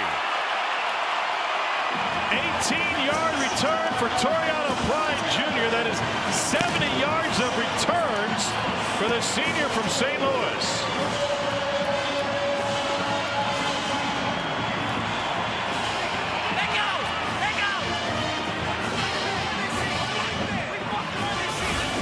That's a really good play initially by Dalen Carnell to get his hands on Anthony Evans. Evans does a great job of actually closing and coming back to the ball, just not able to initially catch it. It bobbles around, and then Toriano Pride again on the positive end of a wacky play.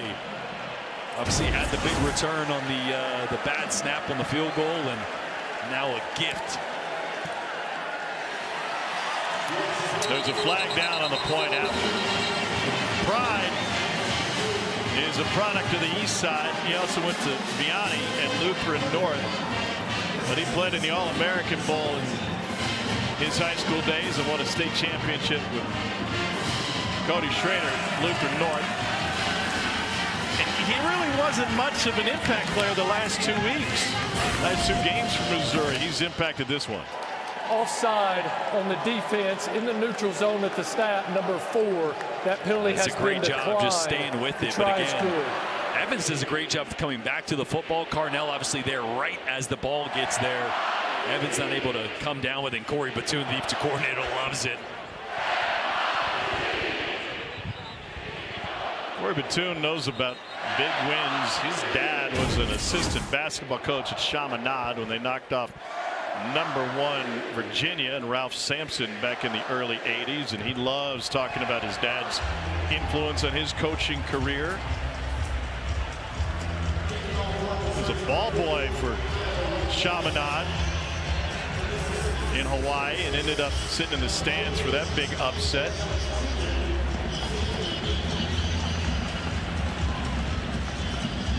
Missouri defense has been sensational all year. Top 10 scoring defense. Or pardon me, top 10 defense overall. 9th against the pass.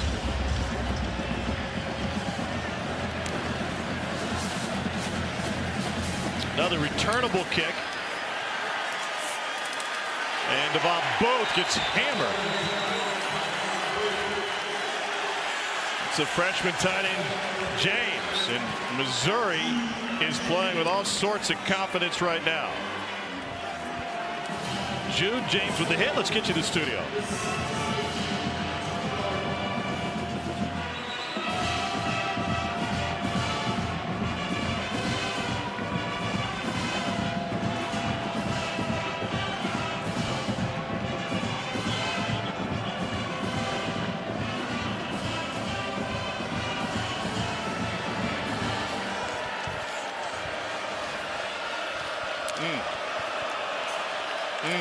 Wow.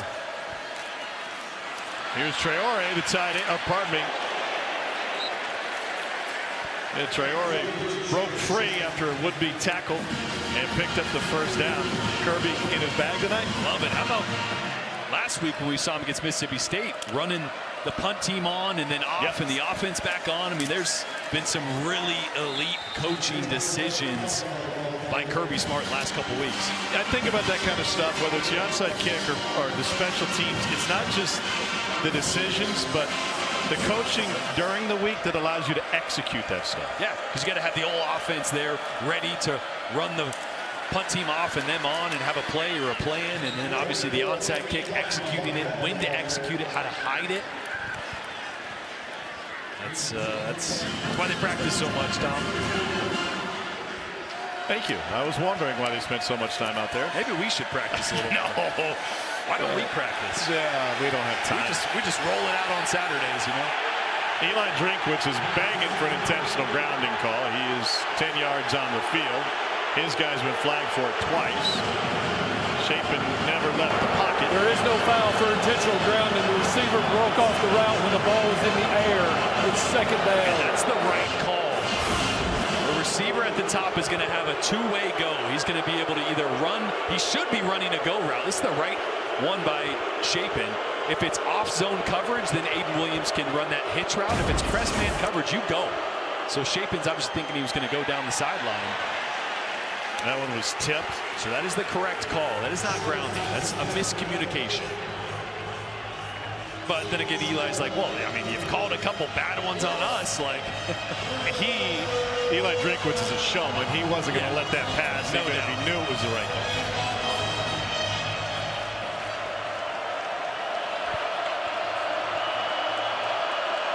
State 3 of 10 on third downs tonight.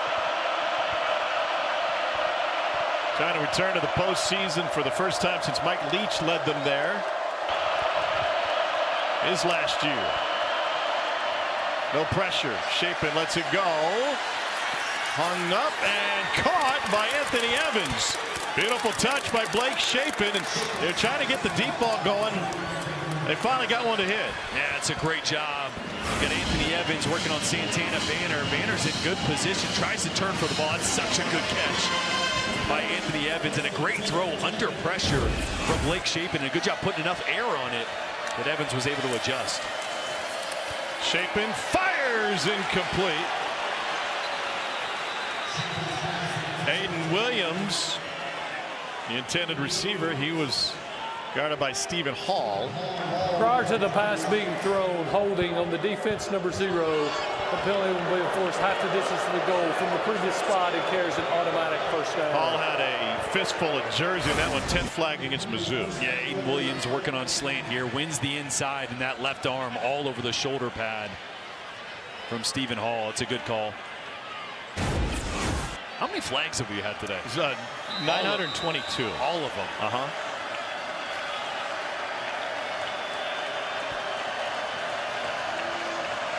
What do you think? Quarterback draw? I mean, it's a great look for it. There's nobody at the second level. Just the thought of it is ridiculous.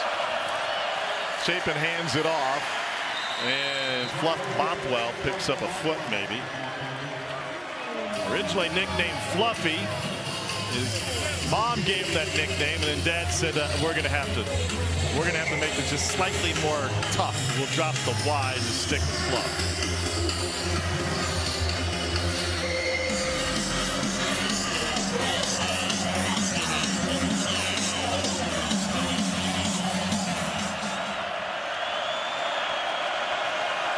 Let the DJ from Fieldhouse to show up.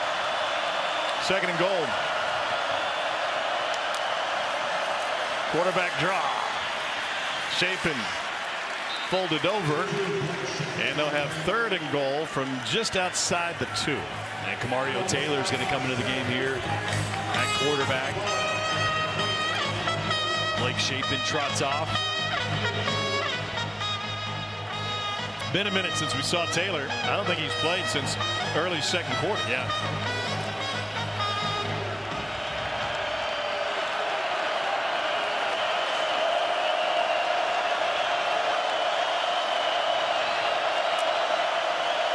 Will roll right and fires a strike. It's across the goal line and in for Seydou Traoré. 3-yard touchdown pass. Love the adjustment. Right? Last time they were down there with Camario Taylor, it was draw, quarterback power between the tackles, and what did I say? Get him outside the pocket. Right? Get him on the edge. If there's a quick throw there, which they ended up getting to Traoré, great throw. Bringing Traoré from one side to the other, but if that wasn't there, then at least you give Taylor a chance on the edge to use his physicality and speed. But great play call there and great adjustment from what we saw earlier in the first half. Barry bangs it through. Let's get it to our friends at Academy Sports and Outdoors. The only thing better than Thanksgiving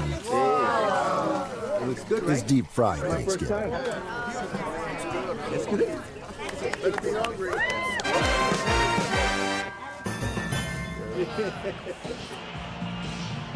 35-24, Mizzou leads Mississippi State. Cole, did you like that play call? Yeah, we've been talking about trying to get the pocket moved just a little bit and take advantage of the legs, but not necessarily into the teeth of that defense. And I'm going to tell you guys right there, that throw, I've been watching Camario Taylor in between series when the quarterbacks come out and warm up, watching him pregame, absolute cannon for a right arm. I was standing down there with Eli. What's his name? Yeah. Watching. I almost said Kirby Moore. Down there with Eli watching, he was going, wow. I mean, we were both looking at Camario Taylor throw the ball and go, this kid's got a ton of talent. Kick driven out of the back of the end zone. Let's take a look at our high-speed highlights. Brought to you by T-Mobile 5G Home Internet. Well, it's been Ahmad Hardy. It's been the Ahmad Hardy show tonight. On the ground, 225 yards. It's been the patient and the burst. The patience to wait for the hole to open up, the burst to get north and south, the physicality that we know he has to run through defenders. Like that touchdown run right there. And the long one that we just saw for a guy that is 210, 215 pounds. Man, he's got some breakaway speed too.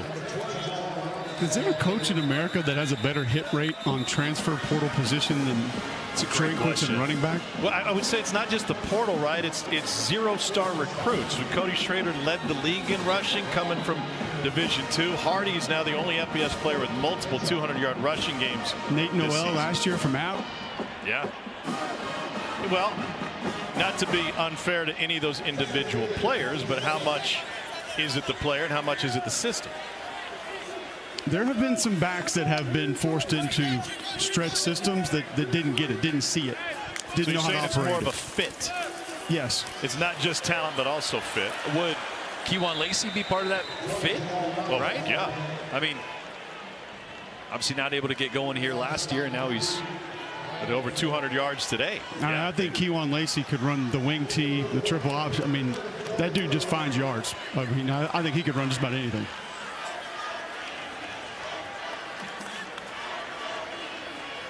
The scary part is, and I remember your reaction, Cole, when we were talking with Ahmad earlier this season, and he said he still has a chip on his shoulder. 3rd down 4, he said, I think other players look at me and roll their eyes and go, he's not an SEC back. I think he's proven it. He might not be. He might be an NFL back. That ball knocked away at the line of scrimmage, and Zachary Tillman was able to get pressure. Now Missouri's going to have to punt it away again.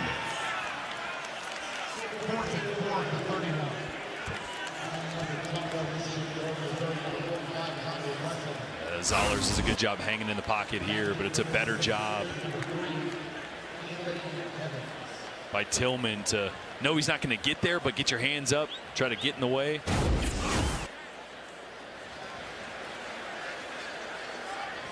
And what felt like a game that was getting out of hand now all of a sudden feels like momentum has flipped back to Mississippi State. State's defense has stood tall. You take the turnovers away, much different game. 46-yard punt. Missouri with the pick six right after the big run from Ahmad Hardy. Now Blake Shapen goes back to work. And in a day and age where everybody's focused on the college football playoff, you forget just how much bowl games still mean to teams. I mean, this was a Mississippi State team that was 2-10 last year in Jeff Lebby's first year. And they've been so close in so many games, big games against SEC opponents this year. Able to break through in a tight one against Arkansas. You felt like the confidence had kind of started to change. They started to learn how to win these close games late in games, and then Georgia was just a buzzsaw. We're seeing that today as they're up now 28-10 on Texas. Well, the camaraderie was very intentional by Blake Shapen and the other leaders on this team. They worked at it because they knew the value of it. Here's Devon Booth. He was telling us yesterday that they had a break 5 days before camp. He drove back to Shreveport, and on the drive, he called Jeff Lebby. He said, I want to institute something new. We want to start having player-only meetings where we just get up and talk about life. We talk about everything, both inside and outside football. He said that first meeting, I allowed myself to be vulnerable. I got up there in front of the entire team, and I talked about my journey and the disappointments of it. Said I sat down and it took a minute, and then the next guy got up and he talked about what's important to him. And he said then learning what everybody has going on in their life made us better teammates. It made us better as a collective unit. And I thought it was a very mature approach from Blake Shapen and the rest of the leaders on this Mississippi State team. Now 3rd and 7. Shapen needs a conversion to keep the drive going. The line holds. It is incomplete. Off the hands of Jordan Mosley. Boy, good protection. I love the route combination. You get Mosley on a little bit of an angle route with the defender on the back hip. The ball is right on the money. It's tight coverage. Mosley just not able to bring it down.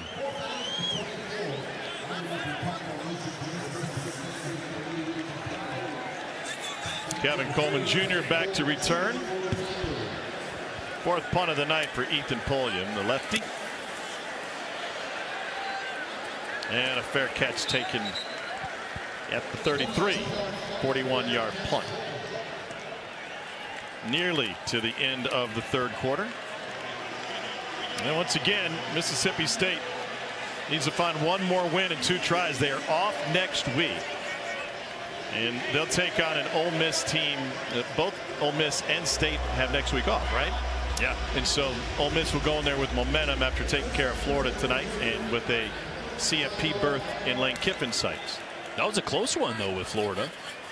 Florida's gotten up for the big opponents. Yeah.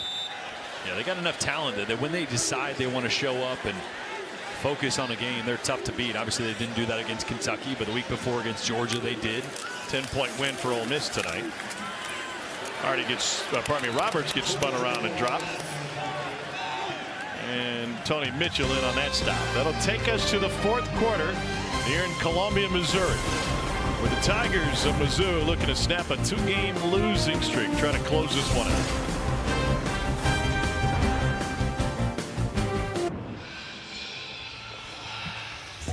Look at that conic columns here. They look equidistant, right? Equidistant, but do you know which 2 are the farthest apart from each other? I have no idea. The ones on the ends. Blake Shapen has taken 3 sacks tonight. Ahmad Hardy has run for 2 1/4. And on the warmest November 15th in Columbia, Missouri history, we roll on to the 4th quarter. Set a record today. Wow.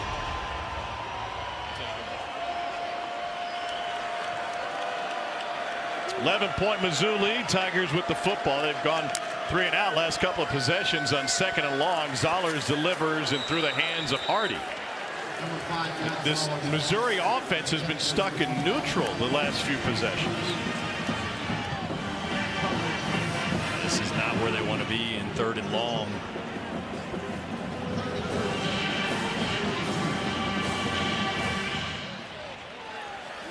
It's Kirby Moore on the walkie-talkie.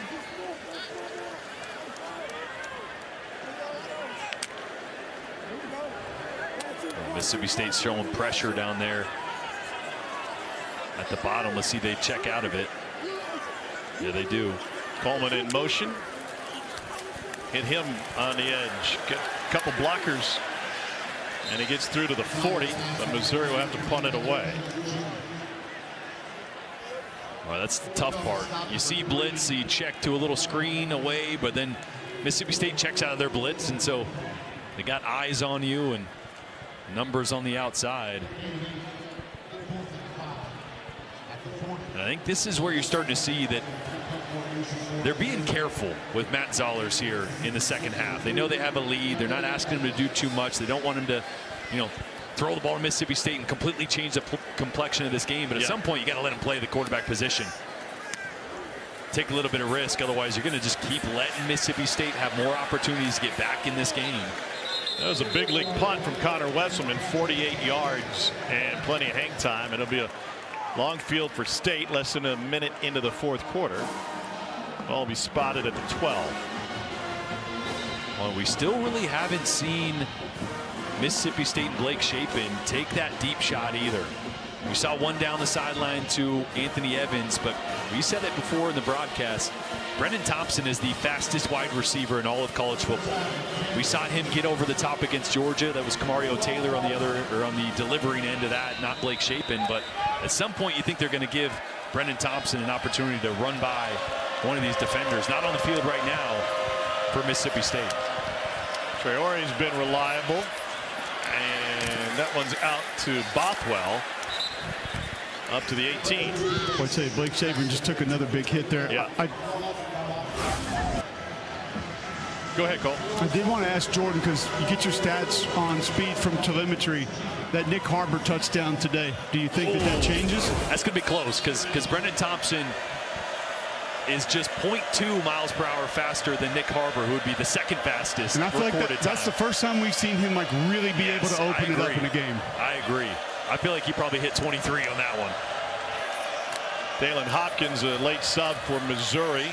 Shapen has it batted away as Nicholas Rodriguez got his hands on it.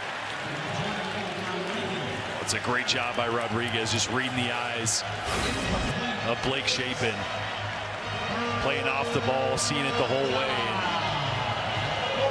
And just playing volleyball at the net with that one. They're down for Mississippi State. 3 of 5 in the second half on third down.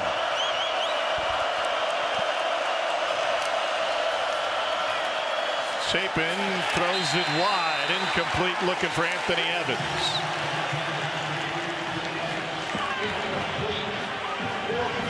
Boy, that's the respect that Jeff Lebby has for this pass rush for Missouri. Zion Williams on one side, Damon Wilson on the other. You just don't have a lot of time to push the ball downfield. And they are staying out there now on fourth down. You wonder if you knew you were doing this on that play call on third down. Or you wonder if there's going to try to get him to jump off sides, but you also wouldn't want to waste a timeout after that.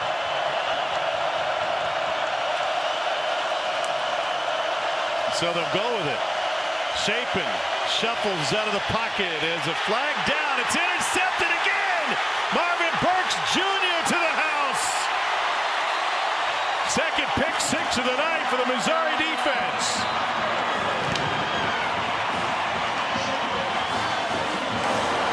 Holding on the offense, number 76. That penalty is declined. The resulting play is a touchdown. The holding call was on Albert Reese, who's now bounced out at right tackle after starting the game on at left guard. This ball is just thrown too late from Blake Shapen. He's going to drift left, trying to buy time.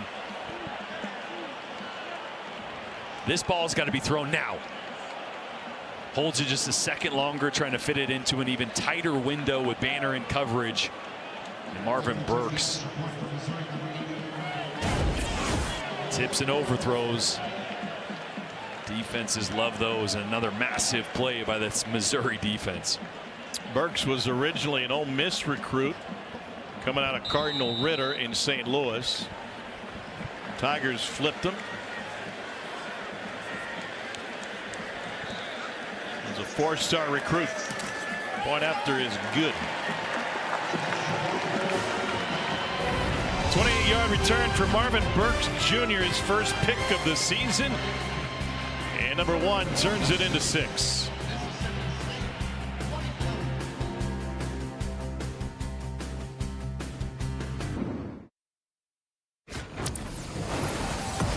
Introducing Verts. Swipe for news and highlights. Now available on the ESPN app. Well, we welcome those of you who have been watching Georgia blow out Texas. Dogs 4 for 4 in the red zone tonight. Hunter Stockton with a touchdown run. That thing's on ice. How about the way Georgia has closed games all year? You think back to the Ole Miss game. They went on a 17-0 run. Ole Miss had like a couple yards, I think, in the fourth quarter, if that. This game looked real close as Texas clawed back in it. Georgia has just blown the doors open. Just as Arch seemed to have some momentum. Yeah. Even in those games for Georgia, they weren't a blowout. You think about Tennessee game. Yeah. Vols hanging, slam the door on them. Florida game, Gators hanging, slam the door on them. They've been a great second half, specifically fourth quarter team this year. Jeff Levy's team has had some struggles tonight. Fumbled the field goal attempt. They've thrown 2 pick sixes.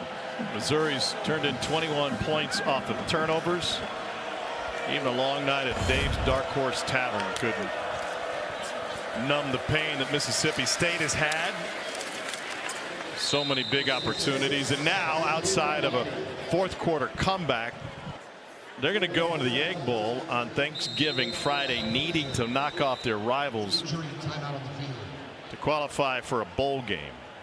Cannon Boone is the injured offensive lineman. The trainer says, hold on, no, don't be a hero, just go down, we'll get some time to talk about it. He's the only Mississippi State offensive lineman that has started every game in the same position. 6 different O-line combos for the Bulldogs this year. Yeah, they've had to move guys around within this game as well. I mentioned Albert Reese back from injury, started the game at left guard, bumped out to right tackle. Now Cannon Boone going down. That's been part of the problem for this team for a number of weeks. And their inability to push the ball downfield, just haven't had enough time for Blake Shapen from a protection standpoint.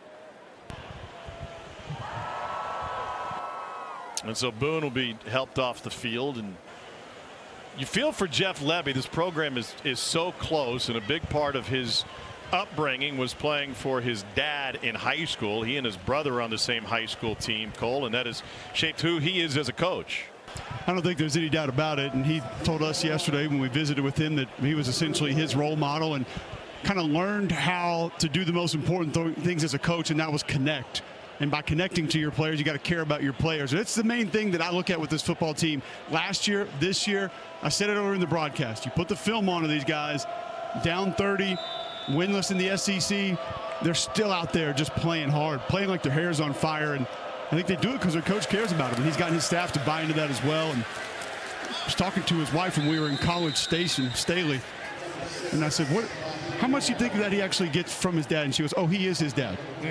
That's him. And then Sean Williams, who played running back at Alabama, the strength coach from Mississippi State, kind of asked him the same question because they played on the team together, grew up together. Levy told us yesterday they were at houses together, hanging out all the time. And he said, there are times I'll look over at him in practice, and I think it's his dad. The mannerisms are exactly the same. The way he stands are exactly the same. So obviously had a massive impact on not just his life, but his career as a head coach. 2 flags down on that play. One will be holding on State in the backfield. Another one is on the perimeter where that ball was received by Anthony Evans III.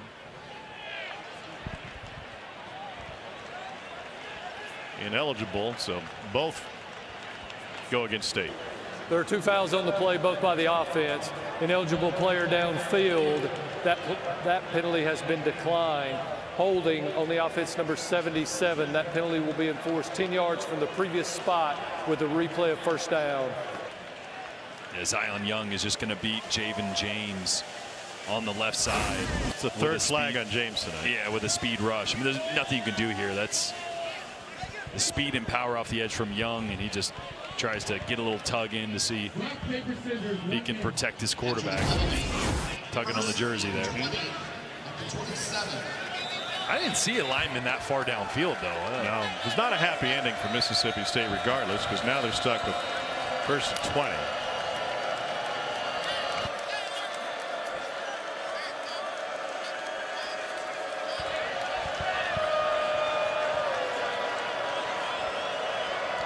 Sometimes you aim for Dave's Dark Horse Tavern. Sometimes you end up in the Red Roof Inn. Is that the place Jordan played the cymbals?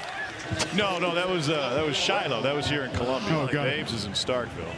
That was sharing fun. parking lot with the hotel. Yeah, the whole band came in. Our server last night was actually on the Missouri drum line. We thought about showing him the video of you playing the cymbals. Chapin taken down from behind. The ball ended up at the feet of Bothwell. And Jordan made me delete that. I still got it. Was I standing on a table? You or were a chair? standing on a table, yeah. You had a bucket of White Claws at the bowling alley, which is not something that happens all the time. But it's sure fun when it does. Town and country lanes. I'm not sure if we were in town or in the country. We're definitely out of the lanes. Yes, for sure. Blake Chapin has been turned into a human pinata tonight. And third down, he's protected well enough to deliver a strike. They thought it was incomplete. Instead, it's Aiden Williams who hauled it in just before going across the sideline. I'm not sure Williams was able to get his right foot in this one. It's a great effort, but that right foot, did it come down? Left foot, I don't know if it did. Talking about this one. The ruling on the field is a catch. That play is now under video review. The left foot is down, but I'm not sure he had possession of the football while that left foot was down, and then the right foot hovers. Let's see here. So left foot's down here. Does he have possession, or does that come up? Well, in his hands. Is that toe still down? The right foot definitely doesn't come down in bounds. So, yeah, to your point about the second part of it, did he drag the left foot before the right one came down out of bounds? If he didn't have possession there, or wasn't in contact with the ground. Yeah. Is the right foot down there? This is going to be tight.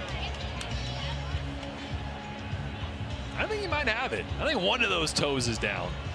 Is it touching a blade of artificial turf? What do you think? You're the analyst. My wallet appreciates I think it's going to be a catch. I think that the ball is in his hands there. Okay, good enough for you, good enough for me. One of those toes is down in the green. That's a heck of an effort. Call it a catch. Let's move on.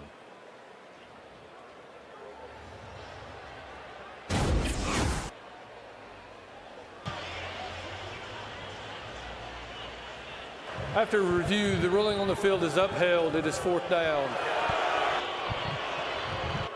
So you were right.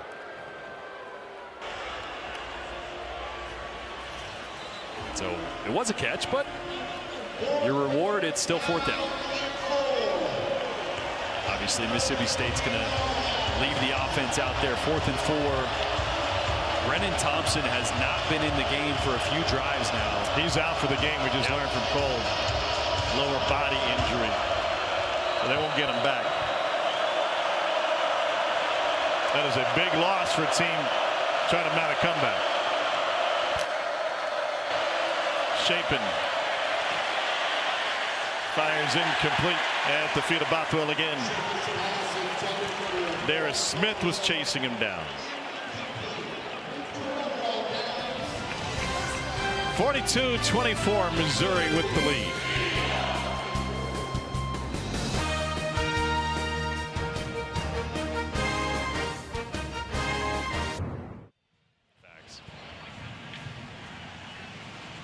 Take a look at Fansville, brought to you by Dr. Pepper. It is senior night tonight in Columbia. Tristan Newsom, the youngster, looking sharp. Here's Dre Norwood.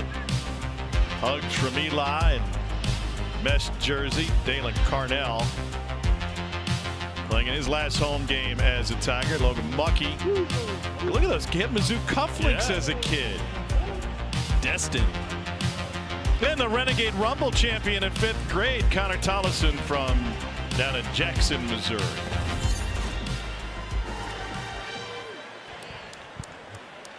I would have had no chance to affix cufflinks when I was that age. No. You still struggle. I do. Bread ties work nice, by the way. You just a little wiry thing, just put it through there. That's one way to do it. 1st and 10. Ahmad Hardy bends it back to the near side. He is something special, folks. Ahmad Hardy has a hat trick. 43-yard touchdown run.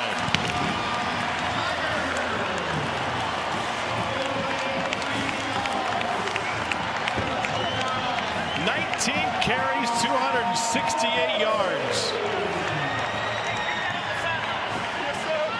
It is really hard to explain just how good the vision and the cut is on this run, just like it was on the other long touchdown run. That is one special player. Ahmad Hardy now with 268 yards on the night. Going Harry Ice on him tonight. Missouri has doubled up +1 on Mississippi State. Well, this play is supposed to go wide to the left. His aiming point is outside the left tackle. He bends it all the way back across. Jerron Manning backside, just not expecting the speed and the vision from Ahmad Hardy. Almost identical to the long run he had earlier. Outside zone to the left, cuts it all the way back to the right. The thing is, Jordan, usually when the outside zone play cuts all the way back off the backside tackle, it's north and south, barely off that backside tackle. You're right. Not like angled to the opposite sideline like he's done, you said, twice tonight for 2 big touchdown runs. It's just super impressive. 268 yards is the most in FBS this season by 1 yard. Over O.J. Arnold of Georgia Southern, who went for 267 against the Chanticleers of Coastal Carolina today. He's not done. There's 11 minutes left in this game. He might be going for 3 bills. Not bad for a dude who played at Lawrence County High School, tucked away in the backwoods of Mississippi, and was hardly recruited. That's a live ball and finally covered up by Devon Booth. I think we're going to see Camario Taylor here maybe the rest of the way for Mississippi State. Another good opportunity to get your young talented quarterback out there with some live meaningful reps here late in the game. And Jeff Levy so excited about this kid's future, but very intentional about his development. Yeah. Again, with this game out of hand, you still have an opportunity to get him some reps and some real game experience. Last week against Georgia, he led a pair of second-half touchdown drives. He ended up with 3 rushing touchdowns, the most for a state player since Nicky Fitzgerald did that in 18. Taylor avoids the rush, slings it out, and is able to find Devon Booth. Booth is elusive enough to turn this into a 7-yard pickup. Well, and remember the Arkansas game where Chapin was knocked out. He led back-to-back touchdown drives. They don't win that game if he doesn't step in and step up to the plate.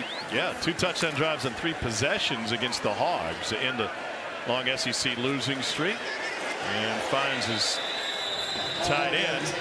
Cole? I got a question for you guys. Is this the tallest mascot you've ever seen? I mean, I'm 6'3". Are you? Maybe 6'4" with the Hokas on, but yeah, I don't know. Like, this is power forward mascot? I like the fact that Bully is following the trend, and instead of wearing football pants, he's wearing football shorts. Like, can we get him to cover the knee pads for Bully? No one covers the knees anymore. Like holding on the offense, number 75. Bully's rocking the That's same a 10-yard haircut as Cole, penalty from too. the previous spot. Replay first down. Bully seems relentlessly positive, even despite the fact that it's. Oh no, now he's scared. Oh, now he's happy. So many emotions for a guy who doesn't have eyebrows. I was just appreciate he's wearing an offensive lineman's number. That's a good point.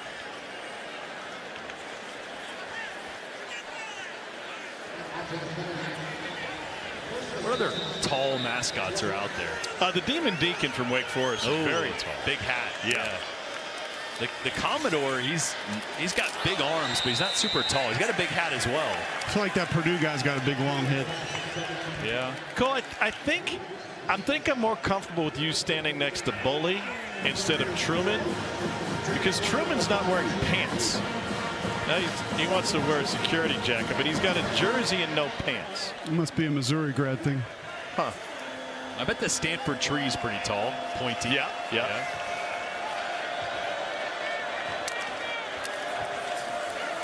Handoff. Xavier Gate with the carry for Mississippi State. Have we exhausted all of our quarterback thoughts? Our mascot thoughts? Thinking. Who else we got? Oh, the Seminoles. I mean, if you're counting the horse, he's pretty high up there. What? No? Wide open up the sideline and a nice little shake to pick up the first down. San Frisco McGee. Our producer, Kevin Clark, his favorite mascot is the Cubs mascot, Clark. I don't think he wears pants either. Just a jersey. Illegal substitution on the defense. They played with 12 players. That penalty is declined. The result of the play is a first down. What do you mean? That's against the rules? K-State mascot, I think it's Willie. He wears shoulder pads. Okay. That's a little much for me. You're not getting in the game. You never know. I mean, you have 12 guys. Yeah, Missouri just tried to put 12 out there.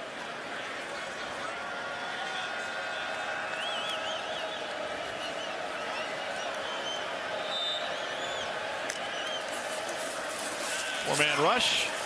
Kamario Taylor gets taken down. Another sack for the Missouri defense. Sack number 4 tonight. Zion Young, senior from Atlanta by way of Michigan State, is in on that one. Yeah, how many times have we seen Zion Young win with the speed rush tonight? That time loops around to the B gap and just blows up the middle of the pocket. We had a fun chat with Eli Drinkwitz about Zion yesterday. Cole said, well, give us a background. What's the story? He goes, the story is he sat in my office, said he was coming to Missouri, and the next day he committed to Michigan State. Then he came back. Second and long. Gayton with the run. I loved how Eli just lit up talking about him before overtime at Auburn a couple weeks ago. And then essentially doing every single thing that he said he was going to do right there at the coin toss. Yeah, he spoke over an open mic and promised. What did he say, Cole? Remember? I think he said this maybe take overtime. Third and a bus. And Taylor goes over the middle and nobody there except black shirts, but a flag. And they're going to get Missouri for pass interference on Anthony Evans, a third. Yeah, Young had 3 huge pass plays interference in overtime. on the defense number 4. That 15-yard penalty will be enforced from the previous spot, and it carries an automatic first down. It's just cover 2, and Trajan Greco is running down the middle of the field, doesn't have vision on where that ball is. Runs right into Anthony Evans. After the penalty. Eli doesn't like it. First down, 10. So State crosses midfield. Missouri 47.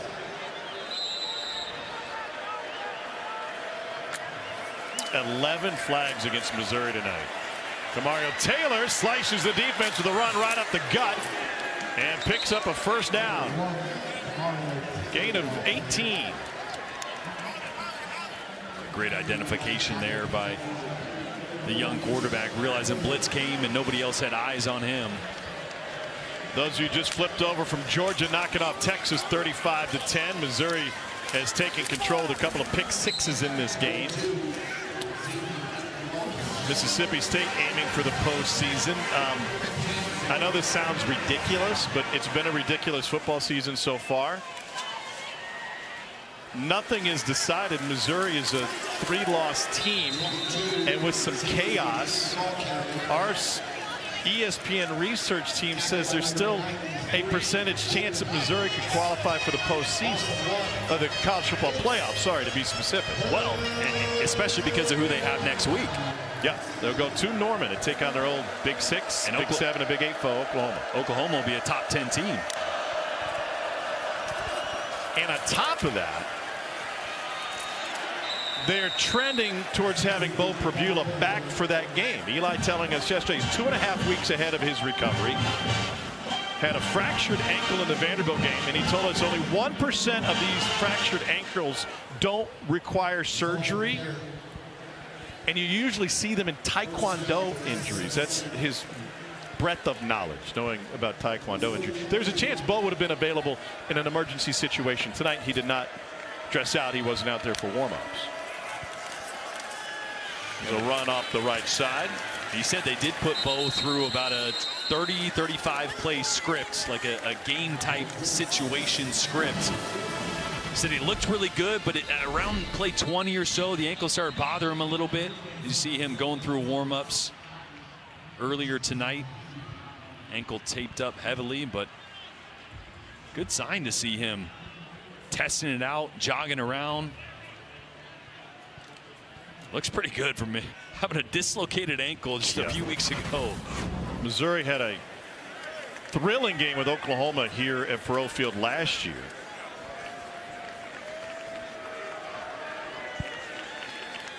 Jackson Arnold scored on a late touchdown, a throwback for OU. Then Missouri got a fumble return for a score, I believe. Graciala's helped to his feet. They have played some big games in their series rivalry. They play for the Peace Pipe. Nobody knows where the Peace Pipe is. It's lost? It's lost to history, and maybe in a storage closet somewhere. Nothing better than trinket games. Do you know how the field phone trophy got started, Tom? It was Missouri, Iowa State, right? Correct. Yeah, they played for a old rotary phone because the phones went down in the game for one side, and the other side, being a good sport, said, well, then we won't use our phones to call in plays either. They were using phones to call in plays? Yeah. Well, to call up, talk to the coordinator or whatever it was, not to call in plays. I misspoke on that one. I used to get on the phone. I mean, it wasn't that long ago that, I came to the bench and grabbed one of those phones. Didn't have a headset. People watching tonight don't know how to use a rotary phone. Those are touch tones. Those are relics as well, though. Third down 9. Camario Taylor and Mississippi State. And Taylor swallowed up again. It's another sack for Missouri's defense. 5th of the night for Mizzou. The initial pressure off the left side once again. This time it was Damon Wilson that caused Camario Taylor to have to step up. And Javen Q. James is the injured Mississippi State player. Cole, did you stop in front of the trophies and read that history yesterday? Well, the first thing I saw was a Lamar Hunt trophy, and I had no idea Missouri won the AFC championship. And then I saw the field phone trophy, so I just tried to do a little investigating. It's interesting that Mizzou had those trophies. I had not heard of the field phone trophy before, so I love trinket games. Wagon wheels and axes and spittoons. Yeah. Pigs, pig statues. Golden boots. I went to LSU today in a tight one with Arkansas. We'll be at LSU next week for the big rivalry game against Western Kentucky. Hey, Brutus, a pretty tall mascot as well. You are 15 minutes late on this. Who texted you that? Are you just Googling tall mascots? I just started Googling it. That guy's a nut. Big stuff from Winthrop University, 6'2", they list him at. But is that before the suit's on? To have a tall mascot, you have to have a tall person inside the mascot costume. Here's Ferry to attempt a 41-yard field goal.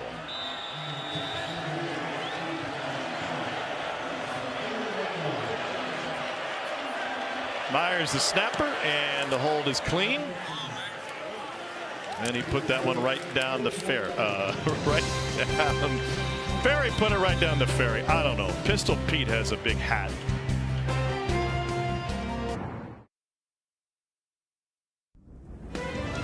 SEC Saturday Night is presented by T-Mobile 5G Home Internet. If you didn't know T-Mobile has home internet, you do now. Ahmad Hardy has the 4th most rushing yards in a game for Missouri in program history, behind Devin West against Kansas, Brad Smith against Texas Tech, and Tony Temple against Arkansas. He's the only player in the FBS this year to have 2 250-plus rushing yards and 3 touchdown games.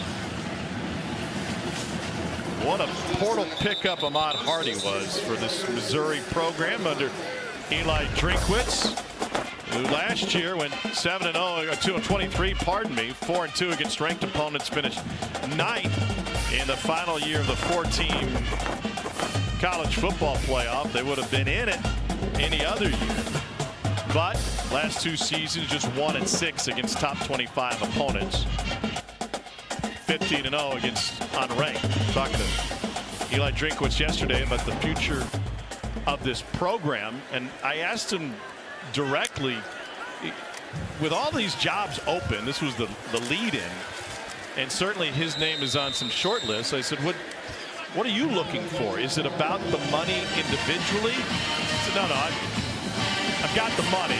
It's about alignment. It's about getting people invested in the program. It's about getting the Fortune 500 companies in this state to get behind us. He said, we've got all these Fortune 500 companies, not a single one advertises in this building. That was a little bit surprising. And that's the kind of alignment you need to continue to be able to recruit and get your payroll. To be honest, that's what it is. Get your payroll to a point to recruit the best talent to allow you to have success in a league like the SEC and therefore college football. Well, they're going to have a lot more real estate for some of those big companies to advertise here in the stadium once this, what is this? North end zone. North end zone gets done. You know, Sparty is a pretty tall mascot as well. He's got the helmet with the, the thing down the middle. Sparty is listed as 9 feet 7 inches tall. Boss Hogg at Arkansas comes in at 9 feet tall. That's one I didn't think about. Yeah, that's a good one as well.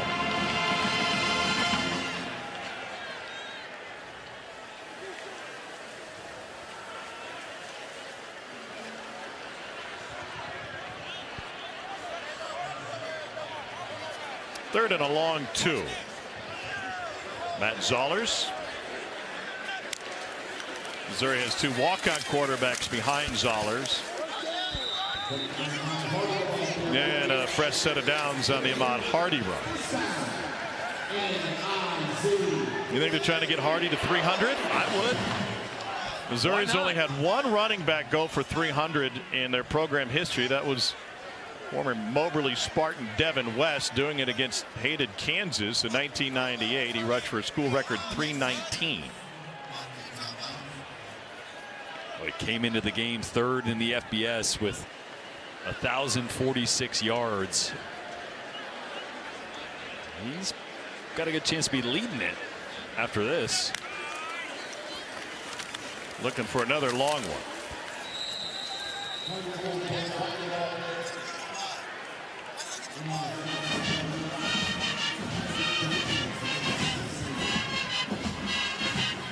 In all of Southeastern Conference history, there have only been 5 300-yard rushing games.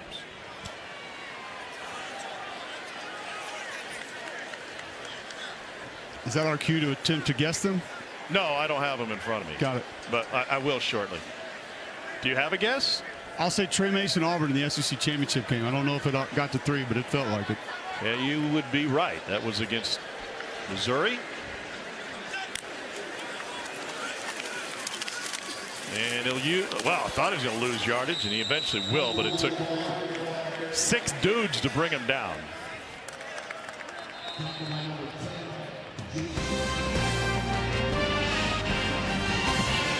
We're going to pay some bills. Before we do that, be amazed by Ahmad Hardy.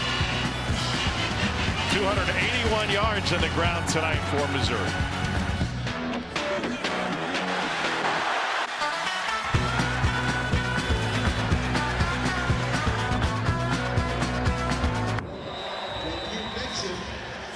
Coming out of the 2-minute timeout. Matt Zollers and Mizzou looking at a 3rd and 8.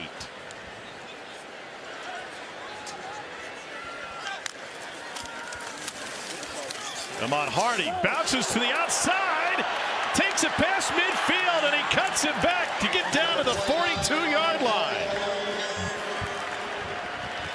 25 carries, 301.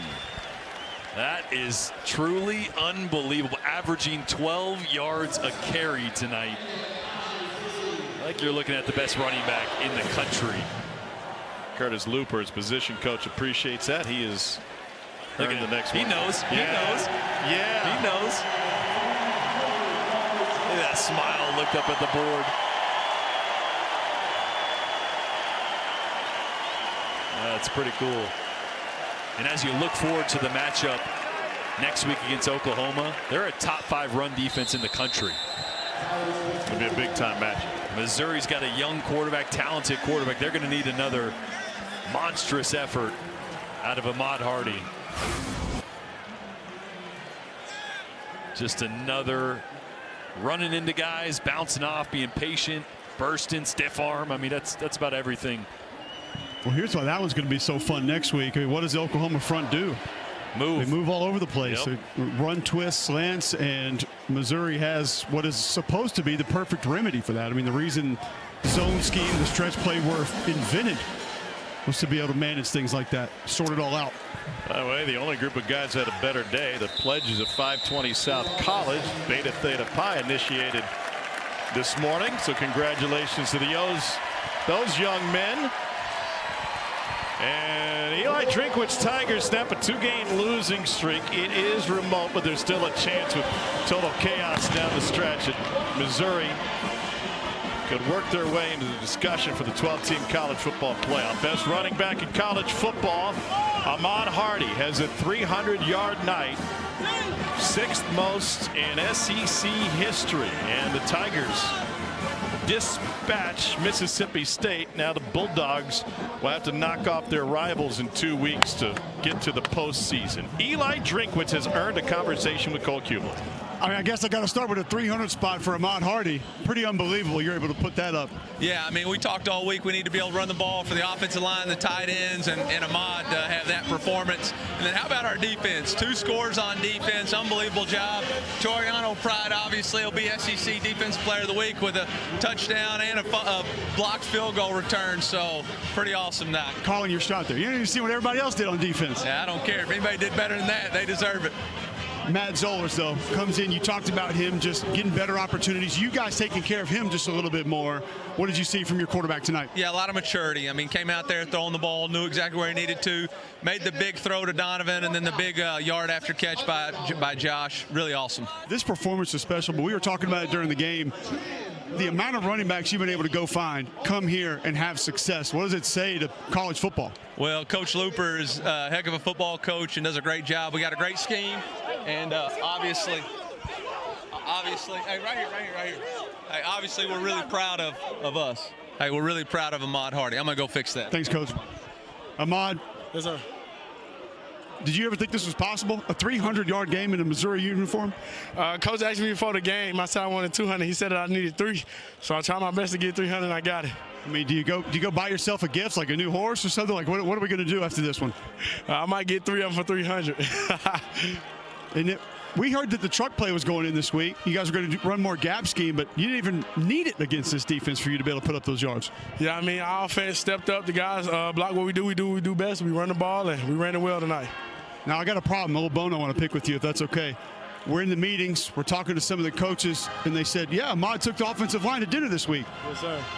That's the first time you've taken the O-line to dinner all year? Yeah, I should have been took him, but I congratulate him for giving me 1K yards, and I took him out. But we done did a little something, but I haven't posted it, so we went out, so I posted it. Okay. 300 yards games to get the offensive line, a little something else.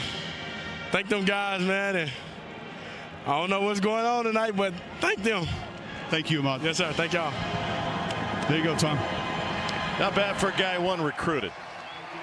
And showed up here after a year in the Sun Belt and has the second best rushing day in Missouri program history. Tigers nearly hang half 100 on. 49-27 is our final score. Plenty to break down, and we'll break down the big games left the next 2 weeks of the SEC season. But first, to the studio, here's Dari.